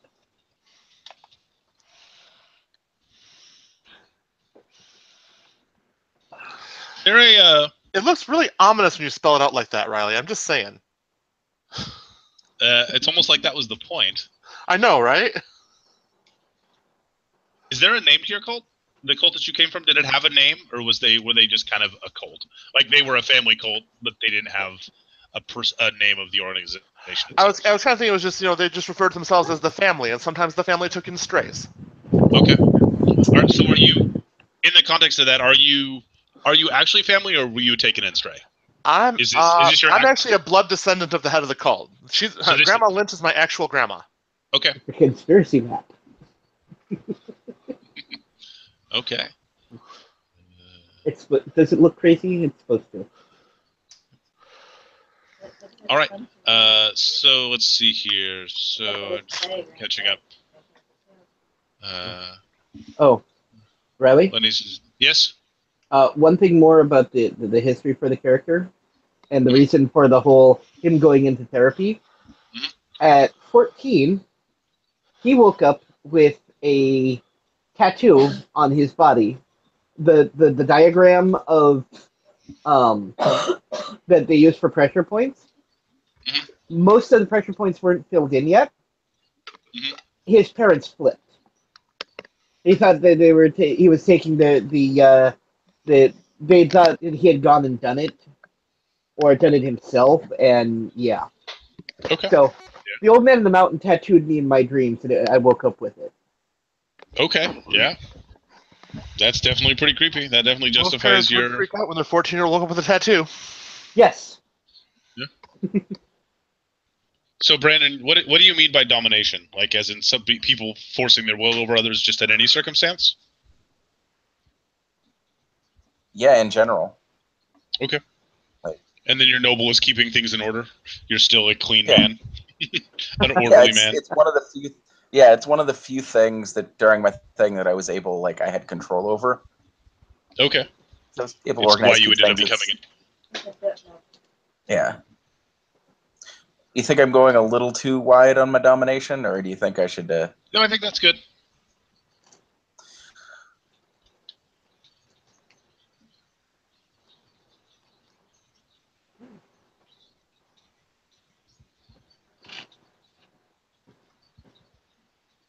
Okay. Do you have a thought for your fear yet, or are you still mulling on that? I'm still mulling on it. Yeah. You could be being confined, despite the fact that you want to fight it. You could still be terrified of that. Yeah, I was kind of thinking that seemed like almost too easy, but yeah, let's go with it. Okay.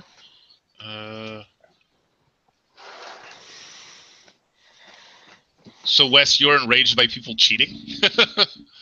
No, ignominious cheating. It has to be shameful in some way. Oh, okay. So you're noble. What do you mean by share with all? Just like you want things to be known? Yes. And you have a fear of the slow decline into mental oblivion. You're afraid of going mad, basically? Or just forgetting. Okay. Either one. All right.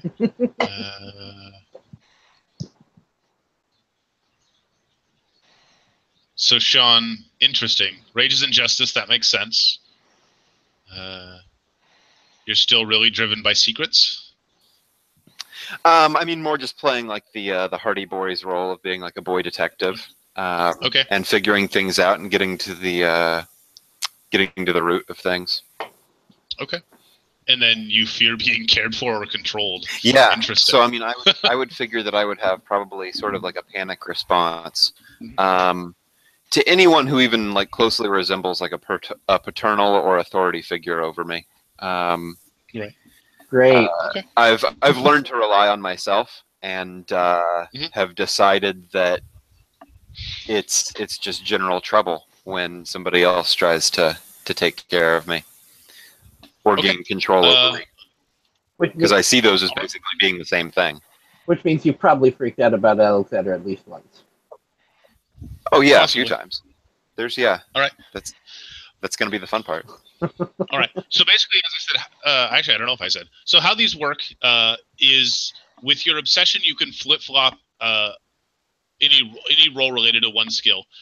With your rage, noble, and fear, when you make a roll, if you can justify how one of them is being affected, then you can flip-flop it with that. So if you're making a pursuit roll, in fact, since I'm on Sean's sheet right now, if you're making a pursuit roll because you're trying to run away from somebody, and you feel like they'd be trying to put some authority over you, he could say it triggers his fear of being controlled, and he could flip the numbers to make it into a success.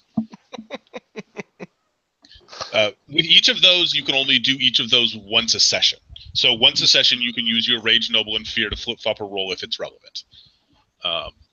So the other thing is, with your obsession links to one of your skills.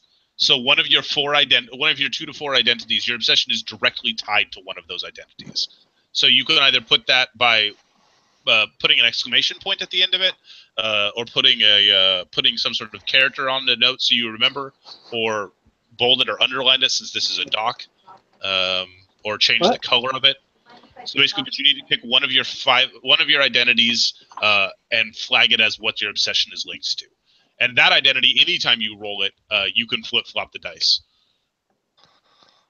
Nice. So like mine seems pretty self-evident, I think. It's the angry. Yeah. Okay. Lenny, it sounds like yours was probably going to be the Eastern medicine practitioner. Yeah. Okay. I already wrote it in. Mine will probably be the occultist. Okay. And again, this flip-flopped identity doesn't have to be your better identity, because flip-flopping it does allow you to succeed even if your skill high level isn't very high. So you're you're going with Genius Detective, Sean? That's your Yeah. That's the thing. That's the thing that he thinks is most important that ties into uncover the mysteries. Yeah. Right. Yeah. Sure. So Wes, which one are you going with? Or do you want to make another? You can have up to 4, so you could make a third one too. I think I'm going to make a third one, but I'm not sure how. Where it would fit. Okay. What do you want it to be able to do as a philosophy minor? Obviously, you know archaic things and old history and old philosophies, and can probably debate fairly well. Yeah, just that's it.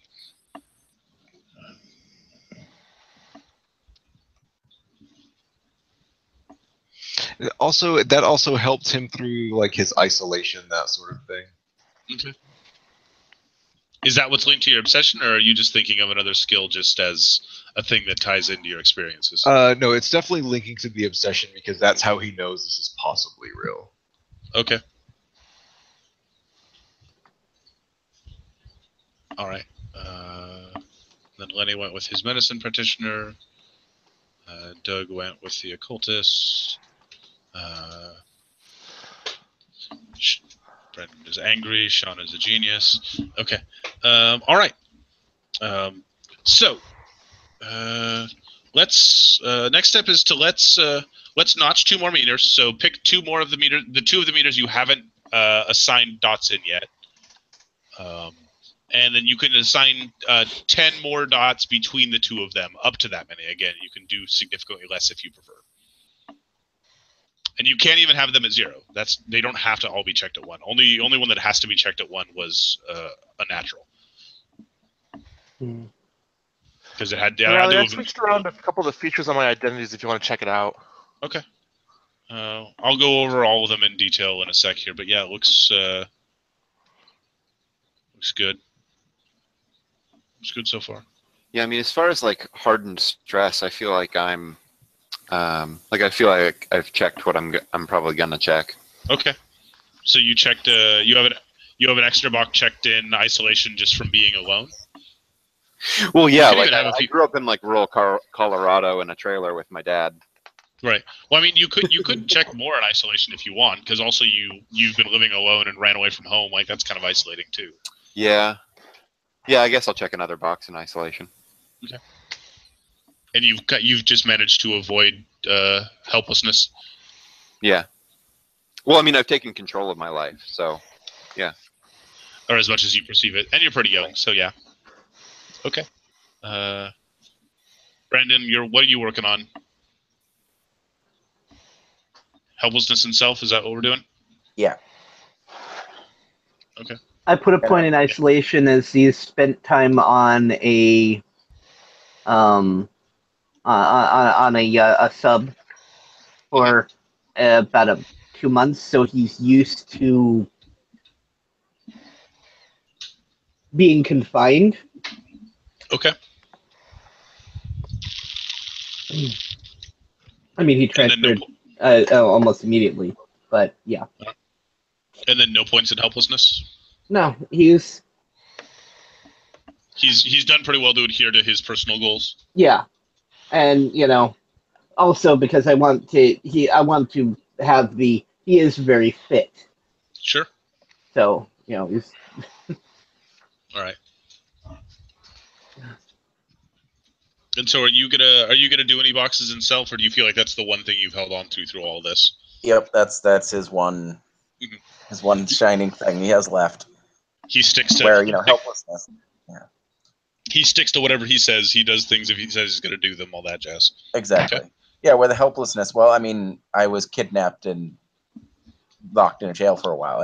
I've dealt with being, like not being in control. So. Absolutely. Excuse me. Wes, where are you at? I put 2 in helplessness, just due to some of the things he had to do to gain his knowledge, and then 1 in violence, because this type of person's going to get his ass beat at least once in his life. Yeah, totally. Totally feasible. All right. So then the next thing is everybody needs to add one more person or place to the board and then draw a connection between it and something else. It could be to you. It could be to anything else on the board already. I noticed somebody put stored data on there. I'm not sure if that was an accidental drop or if somebody had an idea for what that was. So would adding my grandmother a couple steps ago when we weren't adding people count as this, or do I need to come up with something else? That can count as this unless you have something else in mind. I don't have anything else in mind, so that would work for me. Okay.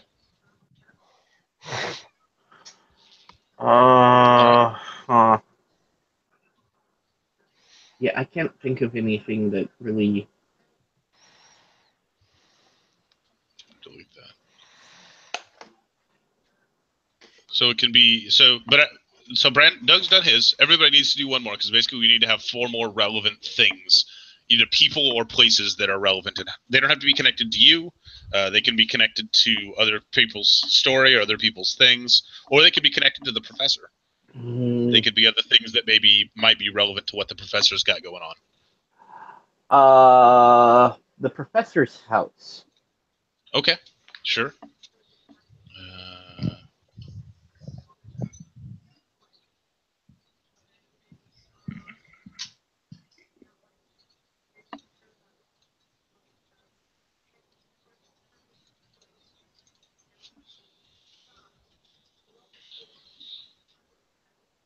Okay. So at some point that's going to become relevant, or it's a thing you guys can use. Connected to the professor, and I almost want to connect it to that the place. It's like near the place. Oh no, maybe the professor's house is near the woods. Okay. Well, the professor's already connected to the woods, so we'll do. Well, no, the woods by the school, the one that okay. Ryan hangs out at. Okay, so maybe even if you don't know it, you've actually seen the professor's house before. Yeah, maybe. Probably stayed away from it, but yeah, seen it maybe. Because it's a house, yeah. Yeah. All right. And I figure, I think maybe at least one person has been there.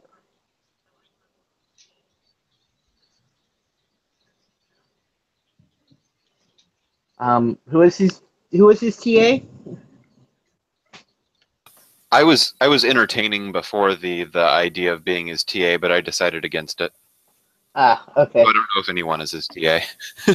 Okay, then have it be Alexander has been there once. Okay. So you've been to his house at some point. Yes. It's not that.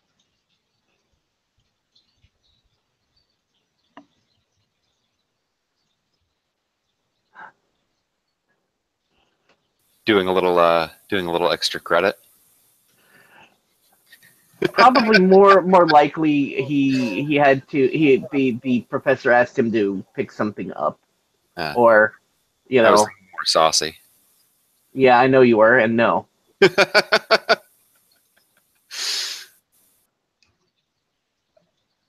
Okay. So that's 3. That's 2. Can we add the College of Business? Okay.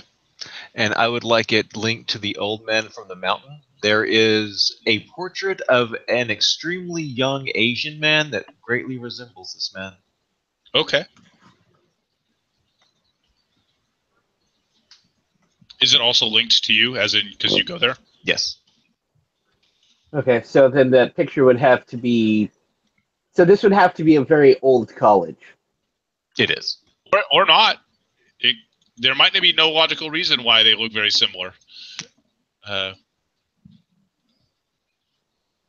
I mean, the buildings that we've designed are the building that we're using as the core is pretty old, but it may not be logical. Yeah. The College of His Business picture- is the newest building on campus for some reason. Yeah, actually, that could be really interesting.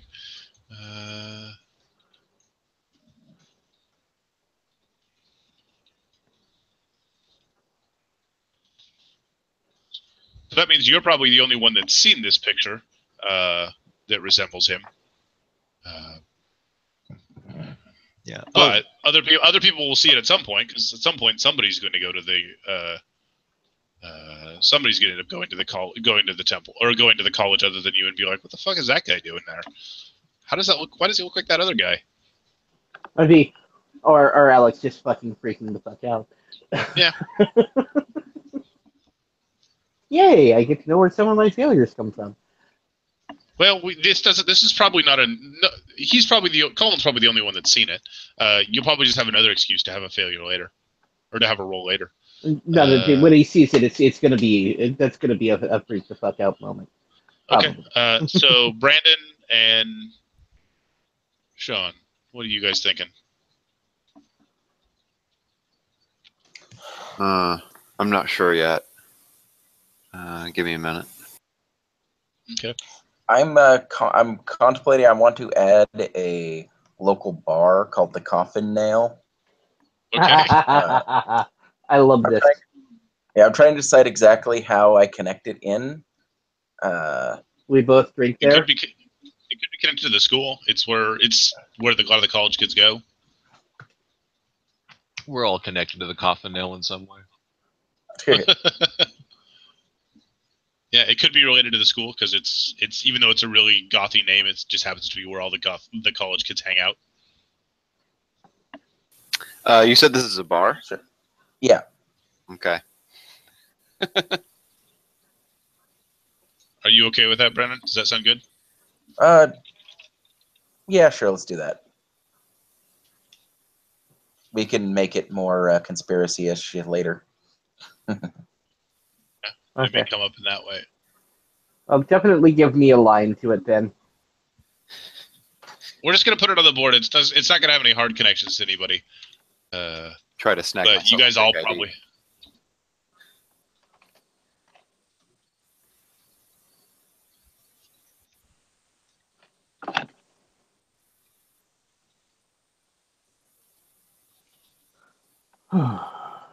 Okay. All right. So I think Sean, you're the last one left. Yeah, I was thinking the campus library.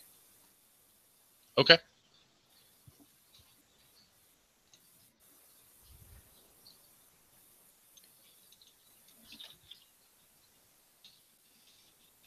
Yeah, there's gonna be all sorts of good reasons for people to go there. Yeah. I don't know why I'm on campus, but I figure the maybe not the head librarian, but one of the librarians there is sort of like a sketchy old school hacker, and maybe he's hooked me up with a system that can get on the dark web. Okay. All right. So the next step is to fill in the rest of your relationships. So most of you have at least 2. Some of you have more. So Sean, it looks like one of your relationships is the online conspiracy forums, which is fine. Yeah. That sounds entertaining.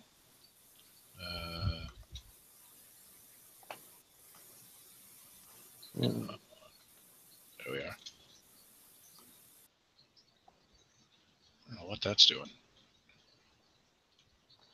Do these have to be people mentioned in the conspiracy grid, or can they be otherwise? Nope.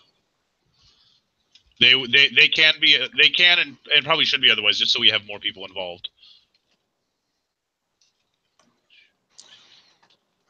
Am I able to list actually the bar as my guru? Sure. I deal with spiritual issues by drinking. I'm. Ooh.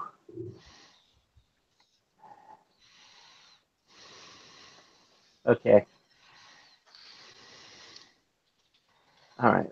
So you get cut. You get Beast. And All right. So Sean, you've got that. What else are you thinking? I threw in, what was it? The library as my favorite. I'm still thinking about Protege. Okay. Having a hard time with Protege also. I went with the Coffin Nail for favorite, the Old Man of the Mountain for Guru, even though I haven't contacted him recently. And for Protege is Becky, a fellow med student. She's going to be a nurse.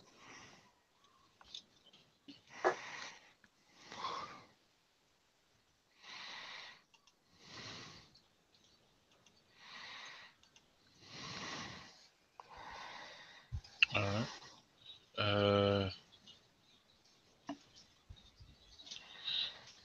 Protege could be somebody else you just feel needs to be protected or taken care of. Do you have a sibling that you know of that you cannot talk to anymore that you're protecting by keeping her in isolation?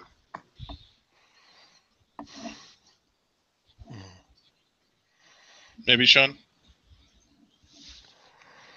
Sorry, what was that? I was thinking, do you have a younger sibling maybe that you got away and you're keeping her hidden? I don't know. I was thinking more only child. I'm thinking maybe just like a fellow student at the school. Okay. I'll just come up with a random name. Okay. I think I've got mine. Okay. Spell. That's okay. Riley can't either. Yeah, no, it's true. So your favorite is social worker? Is that kind of the person you connected with when you got out? Yes. Or the person that helped you get out? Yes. After you got out, or did they find you and get you out? I'm thinking I escaped because they were trying to make me do something that was just above and beyond what I was willing to do. Mm-hmm. So I escaped, and this would have been the person who kind of like found me and helped me find a life. Mm-hmm. Okay. And so you have an ethics professor that you're connecting with? I figure if you can go to someone for advice, someone who's, ethics, exact opposite of what I grew up with. Yep. And then you've got your foster mom. Yes. Sybil. Foster mother, like the social worker got you connected with her when they realized you were still a kid, so she's been your surrogate mom for a while? Probably for at least, for a while? 4 or 5 years. Okay. All right. The foster mother that was willing to take in the creepy kid. Yeah.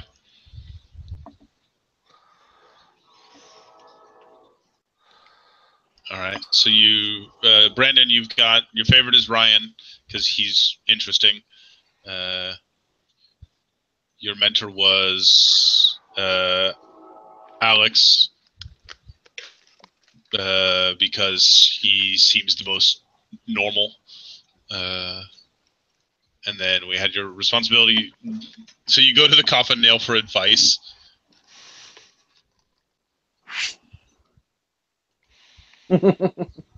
So your protege is the college daycare. So you just care, like you just really feel a great need to protect these kids. I look after them. Like they need things. I make sure, I'm around the school. I make sure they get what they need. Yep. All right. So Wes, looks like you're just about through that.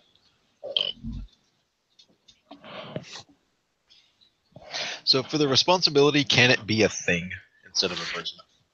I'm okay with that. Okay. Because I wanted this to be kind of my first foray into what the hell is. He found a diary he cannot unlock in any way. Like he can't cut the strap. He just can't get the fucking book open. Okay. And then your mentor is is she a professor or is she just somebody who graduated before you? She's a professor. Okay. Okay. And then Lenny, Becky's the med student. Your favorite's the Coffin Nail. So how these relationships work is you'll notice they each have a skill attached to them. So in the percentage below, you just need to put the number that matches to that skill based on the grid. And that's the level that the relationship starts out at. Anytime you're interacting directly with people in the facility or that individual person, good or bad, you can roll the relationship instead of the skill, instead of any other skill, as long as it's relevant. Because it's easier to get to talk to people, to connect to people in certain ways, especially if it's relevant to. So if you're going for somebody for advice and you're giving them advice, that sort of thing. These do not change when your change, and these will go up and down if you do things to reinforce them or if you do things to damage them. So if you do something that would hurt one of your teammates in some way, it'll drop us a handful of percentage points. If you ever lose a relationship entirely, it's actually a failure on helplessness because you suddenly lost a connection to you that was important. It can eventually be replaced, but immediately upon losing it, you make a helplessness check because you've shattered a relationship. Also, I may do things in the game that may put that relationship at tension, and you'll have to decide at some point whether to pursue your own goals or to protect that relationship, because if you don't, anybody who has that relationship may lose points in that, especially if they're interconnected people or people that are a place that multiple people are connected to. All right. So the last thing we need to do is fill out your skills, make sure your identities, make sure they've got all their stuff. Hey, Riley, so I'm going to start. Yep. The numbers. How do you read what based on where the X's are? There's. So the top one is the fitness. The bottom one is the dodge. If we're looking at, say, helplessness. Do you read it from where the last X is, or the next one over from the last X? Where the X currently is. So if you have no dots so and stress, there's no X. Where do you read it? Oh, sorry. It would be where the first open box is. I think it's let's go with the first open box. I'll double check in a second. I think it is the first open box. My brain's a little fuzzy right now. Because like if all 10 of them are, or if all 9 of them are checked, where do you go?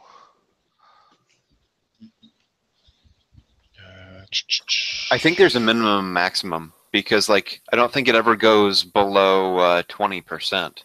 So yeah, I think that's how that works. I think it's if you have none or all, it's either 60 or 0. So the first checkbox doesn't change your stats. It's every box after that does. I'm checking the skills to make sure I read that correctly. It's obviously either going to be the first empty box or the last X, but that is a difference.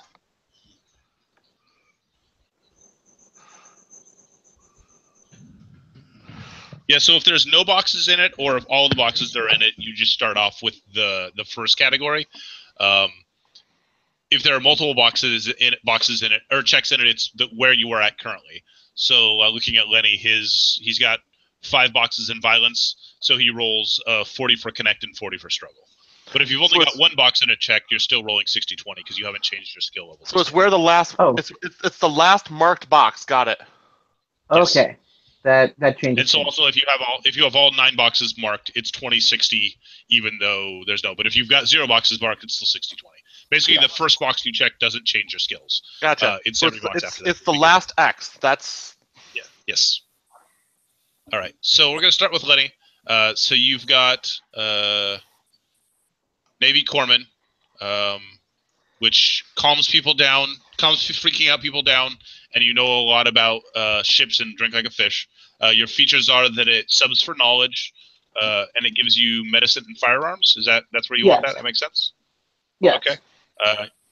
Eastern medicine practitioner is therapeutic, so that's more mental stressors.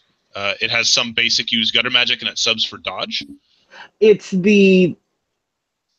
That's the part I'm not quite. It's more the I didn't know what would be for the someone tries to throw a punch, I just like deflect it. Like it's soft martial arts style stuff.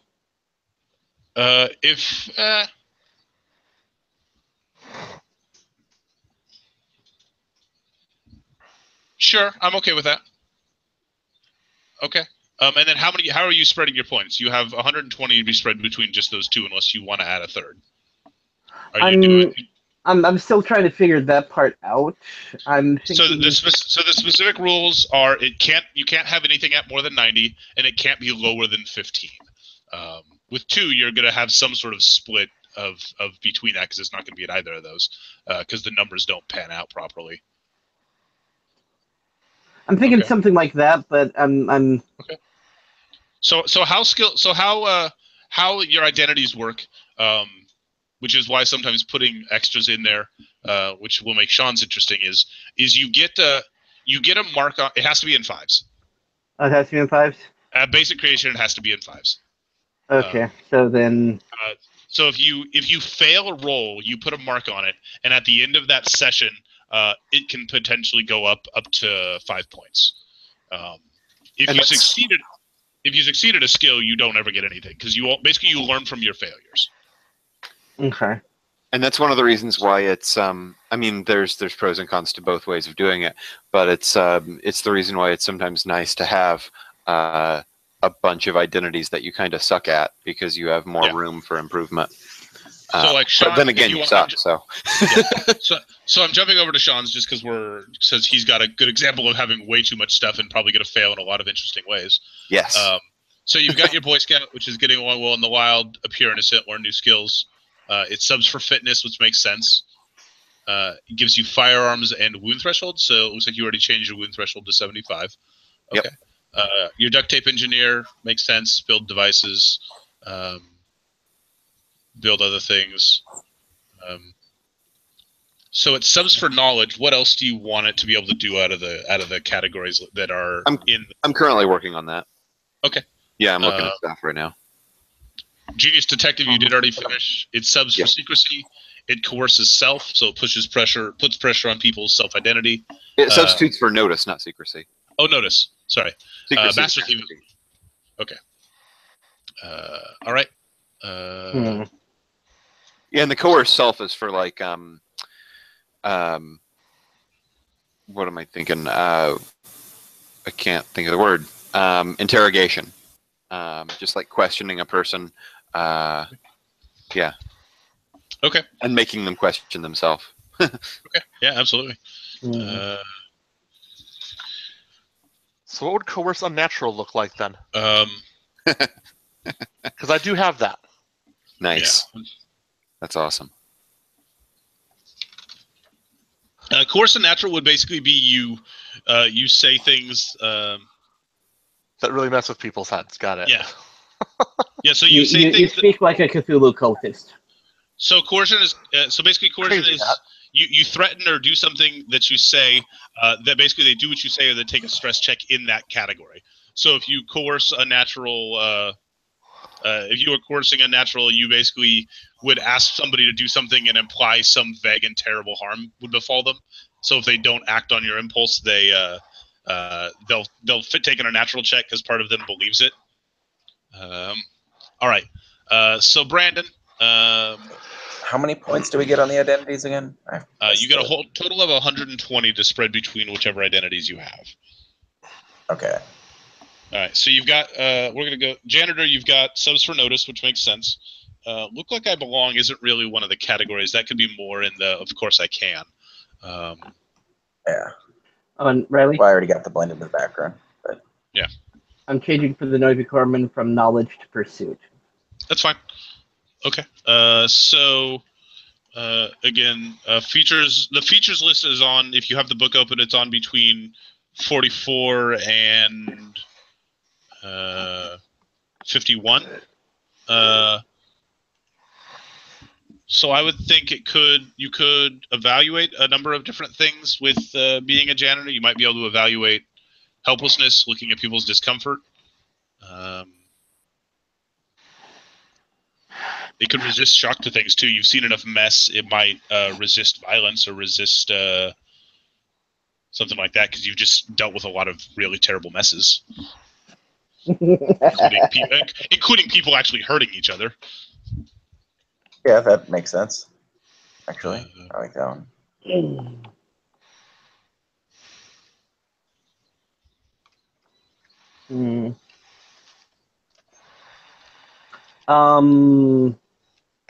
the other thing, I mean, because I could see, yeah, evaluate. I could also see it could be a coercion too. You could coerce self as. Yeah, you could also have it sub for another skill. That's one of your options too. Yeah, Something secrecy for would be interesting. secrecy would make sense. You're good at hiding things because you know where everything goes. Yeah, I like that And one. you can blend in. All right, and then you're angry. You've got subs for struggle and provides wound threshold, which is good. You could have it provides initiative. That basically ensures you probably go first in most fights. Yeah, I like 'Cause that you- one. All right. Do you want to add any other identities, or is that No, I think I'm good with these. okay? So then you just need to decide how you want to spread the 120. You could put them at 60-60 or 70-50 if you've had one more than the other, especially since you've probably been a janitor longer than you've been angry. Or you could be angry so much that you forgot how to be a janitor. Well, I've been angry for 10 years. I've been a janitor for like a year. Oh, okay. So, yeah. Yeah. Yeah, so I'm probably going 80-40, but I'm not Okay. 100% on that yet. I'm not 120% on that yet. But Let's see, what would be? Damn it. I can't think of another identity that might fit though. College student could be a solid identity that might fit. I mean, it's the easy answer. Hmm. I'm looking at the book of what else might fit. Because I realize I kind of want to cut down on the how good he is at the Eastern medicine, because it's something that he doesn't. Well, what he's did you? not initially like a thing he does. Well, what would you say he did before he joined the military? What was he doing? What were her interests as a kid that maybe would carry forward? Well, that's the bit with the Eastern medicine picture. That is his childhood thing. Then what is he studying? He's studying medicine. So okay, so that kind of ties back. to the ties back to Corman. I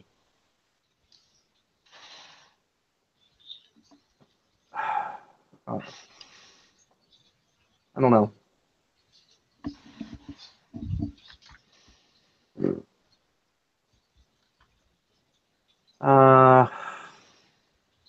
Where the hell is looking at this. I'm looking at the samples in the book and seeing if anything pops to mind. All the trauma identities.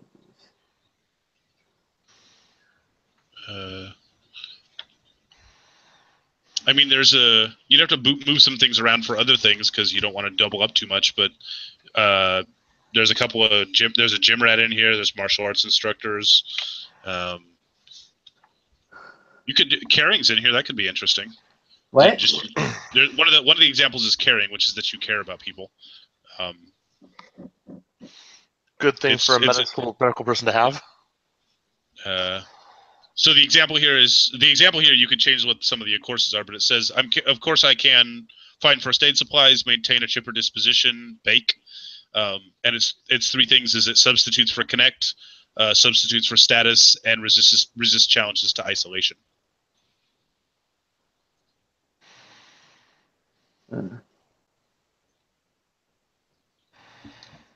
I'll let you think for a second. Doug, where are you at? What does gutter magic actually do? Gutter magic is basically if you stumble across actual gutter magic, you can try to perform it. Magic is very strange in this world. It doesn't work like real. It doesn't work like what we think of as in magic is in other worlds. Gutter magic's about drawing connections between things that don't seem that are connected and forcing reality to basically hiccup and force things to be the way you want them to be. So there's there's quite a few rare. It's not easy to do though. It's basically you make things connect that don't normally connect, and sometimes things happen. Okay, so then that's not what I'm doing with the Eastern practitioner. You kick reality in the dick with gutter magic. Basically, you discover how to do something unusual, and you kick reality in the dick, and it does a thing even though it shouldn't. They actually refer to it as reality bruising magic. Okay. Yeah, we're switching. And it's one of my specialties. Ugh. I'm getting rid of use gutter magic and I'm doing subbing for wound threshold because I am surprisingly fit, Sure. and I'm just gonna keep it as that. Keep the other one as dodge still. Yeah. All right.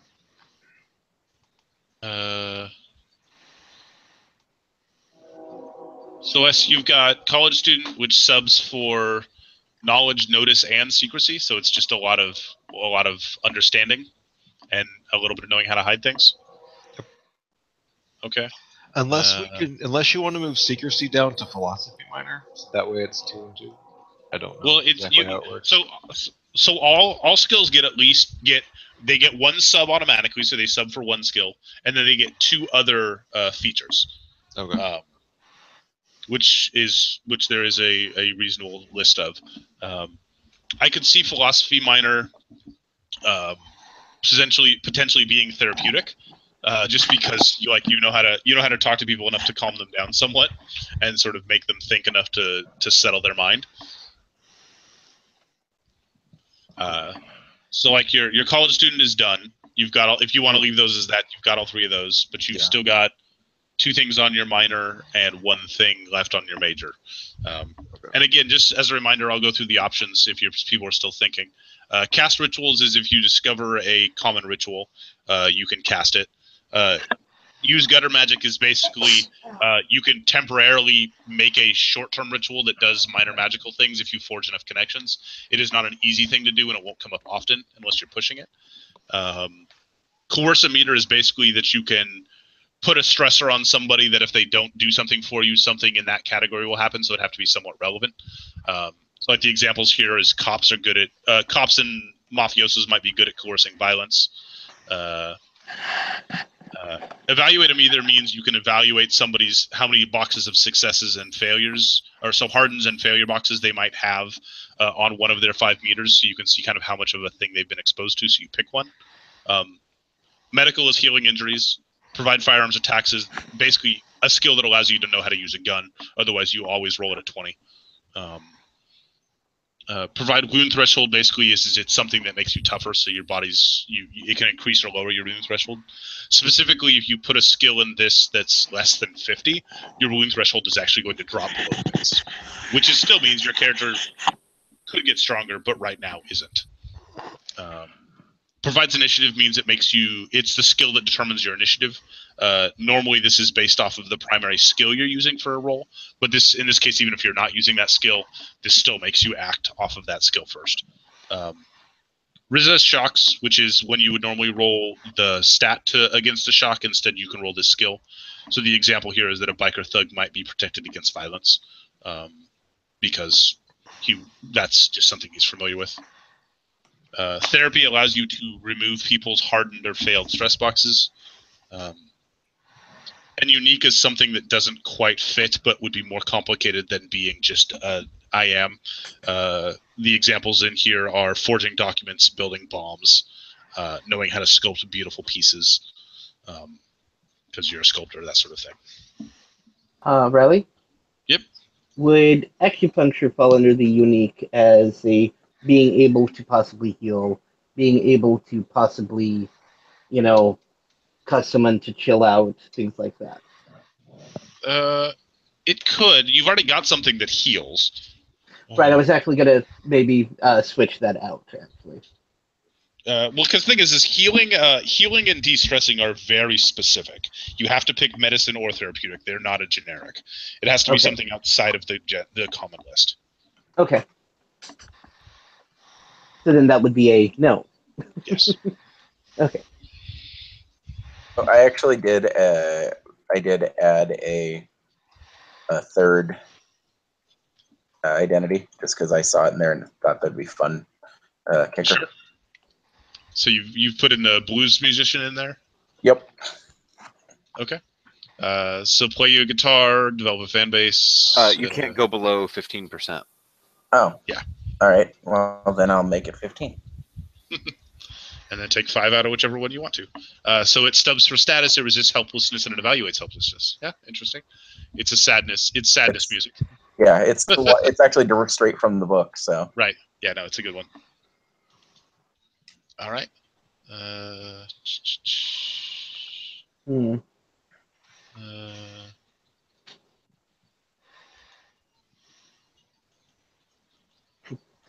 So Doug, you just got the 2. Yeah, I kind of want to keep it to the 2. That's fine. Yeah, that's fine. And the cultist is That's your. a good split for the numbers. Yeah, you can spread the. Right now you're at 80-40. You can switch this around if you want. Also, I almost put it at 90-30. Yeah? I almost put it at 90-30, but then I decided I don't know.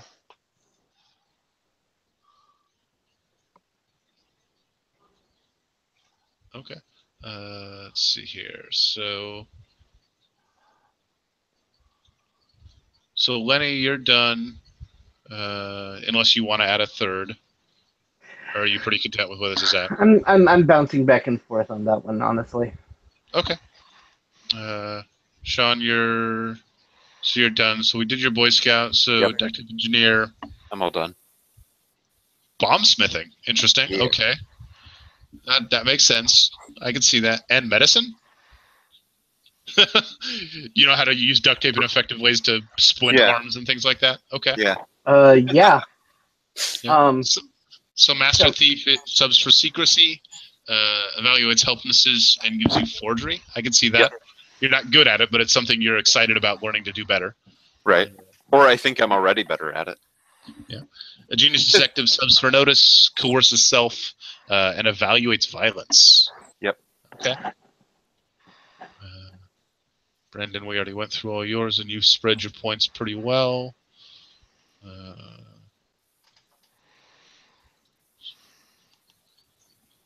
Okay. And Les, are you pretty good with where you're at? You like the spread as it is? Yeah. Okay. Unless it seems unbalanced for some reason. No, it was pretty good to me. Cool. So philosophy minor, you went with helplessness, cast rituals, and therapy. Yeah, I like that. That's an interesting idea.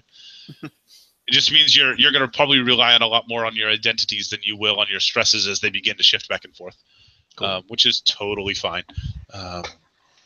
So the last stage, now that we've finalized all of your skills out, is amusingly called Pay the Piper, which is count up the total number of hardened notches you have on all of your shock gauges, divide that by 5, and then you have to check that many fail boxes between all of your shock gauges in any collection.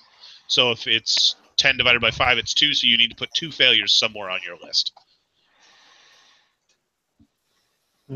So like I'm looking at Wes's right now, you're at 2, 3, 4, 5, 6, 7. You're at 10, so you divide by 5 would put you at 2. So you need to put 2 failures somewhere on your shock gauges. 4, got it. is this a round up or down?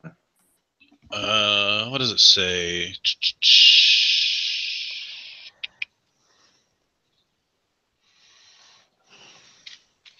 If there's a remainder, add another notch. So it is a round up.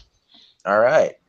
And so also, if you're looking at that, if you're realizing that that's giving you too many failures, you can pull boxes off of your other things to balance yourself out better if you feel like those lead to bad places.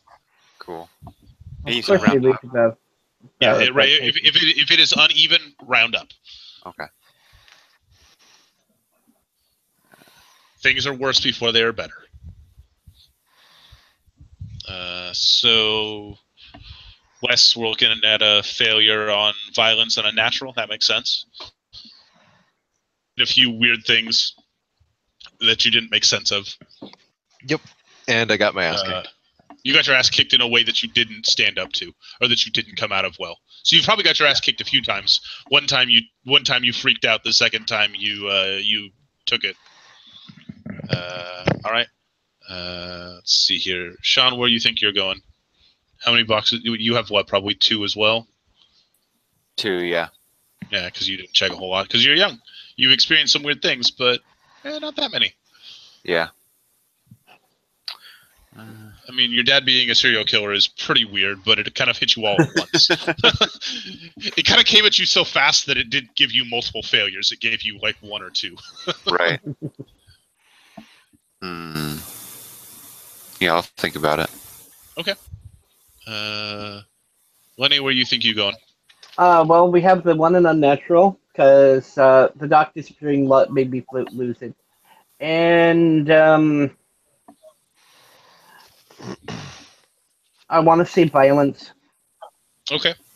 Because being in military does a lot, but it's still there are things that shake you. The first time I lost somebody. Yeah, totally. Especially since your fear is failure when it counts the most. Yeah. Makes sense.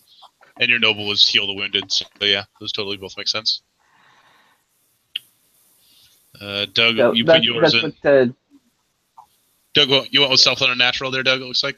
Yeah, It's 2 in pretty stealth, solid. 2 in unnatural. Yeah. Betraying yourself and breaking away from your order is pretty rough. And also, you saw a lot of weird things, some of which didn't roll with you so well. But now I'm obsessed with finding out what they actually were. Yep. All right. And then Brandon, where are you going? You've got 3 to check probably, or do you I have have 4? 4. Okay. I know I'm putting some in helplessness and isolation. I'm contemplating a 2 in each actually, but I'm not 120% on that yet. Okay. All right. And so the thing I recommend between now and I'll pop the pages up in a second is pages 21 through 25 have 3 sections on here. So it tells you what kind of stress check it is for various things, and then what a certain number of failed notches means and what a certain number of hardened notches means about your character's personality and how they interact with people. I'm looking at that now. I was using that when I picked mine.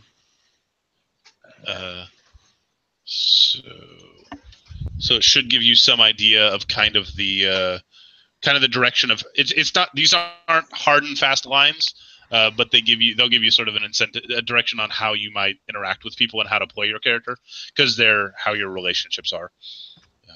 Anything under 3 for harden is just a little off. 4 to 6 is you're significantly off in a way towards that. And anything higher than that, you're beginning to crack a little bit in weird ways. My favorite is the hardness and hardened helplessness. At 7, it says you have a boundless faith in the ability of chaos to screw you over. You easily can believe that even the most suspicious of mishaps is simple random chance. So if your brake pedal snaps and your gas gets stuck to that floor, why would that mean something? Somebody tinkered with your car. That's clearly just what happens.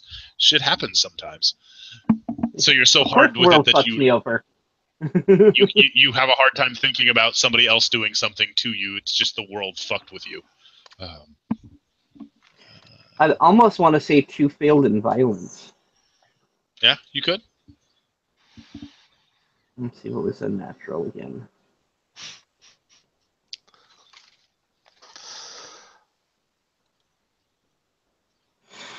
That's kind of fun to play.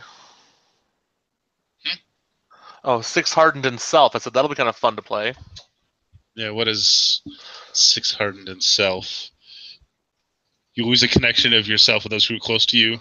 You feel like you can predict the actions of your friends, relatives, but you no longer what you feel about them. Yeah, that is pretty interesting. It's going to be a hell of a headspace to be in. Challenge accepted. Yep. So I will mention, I think most of you already figured this out. Unknown Armies is not a gentle game.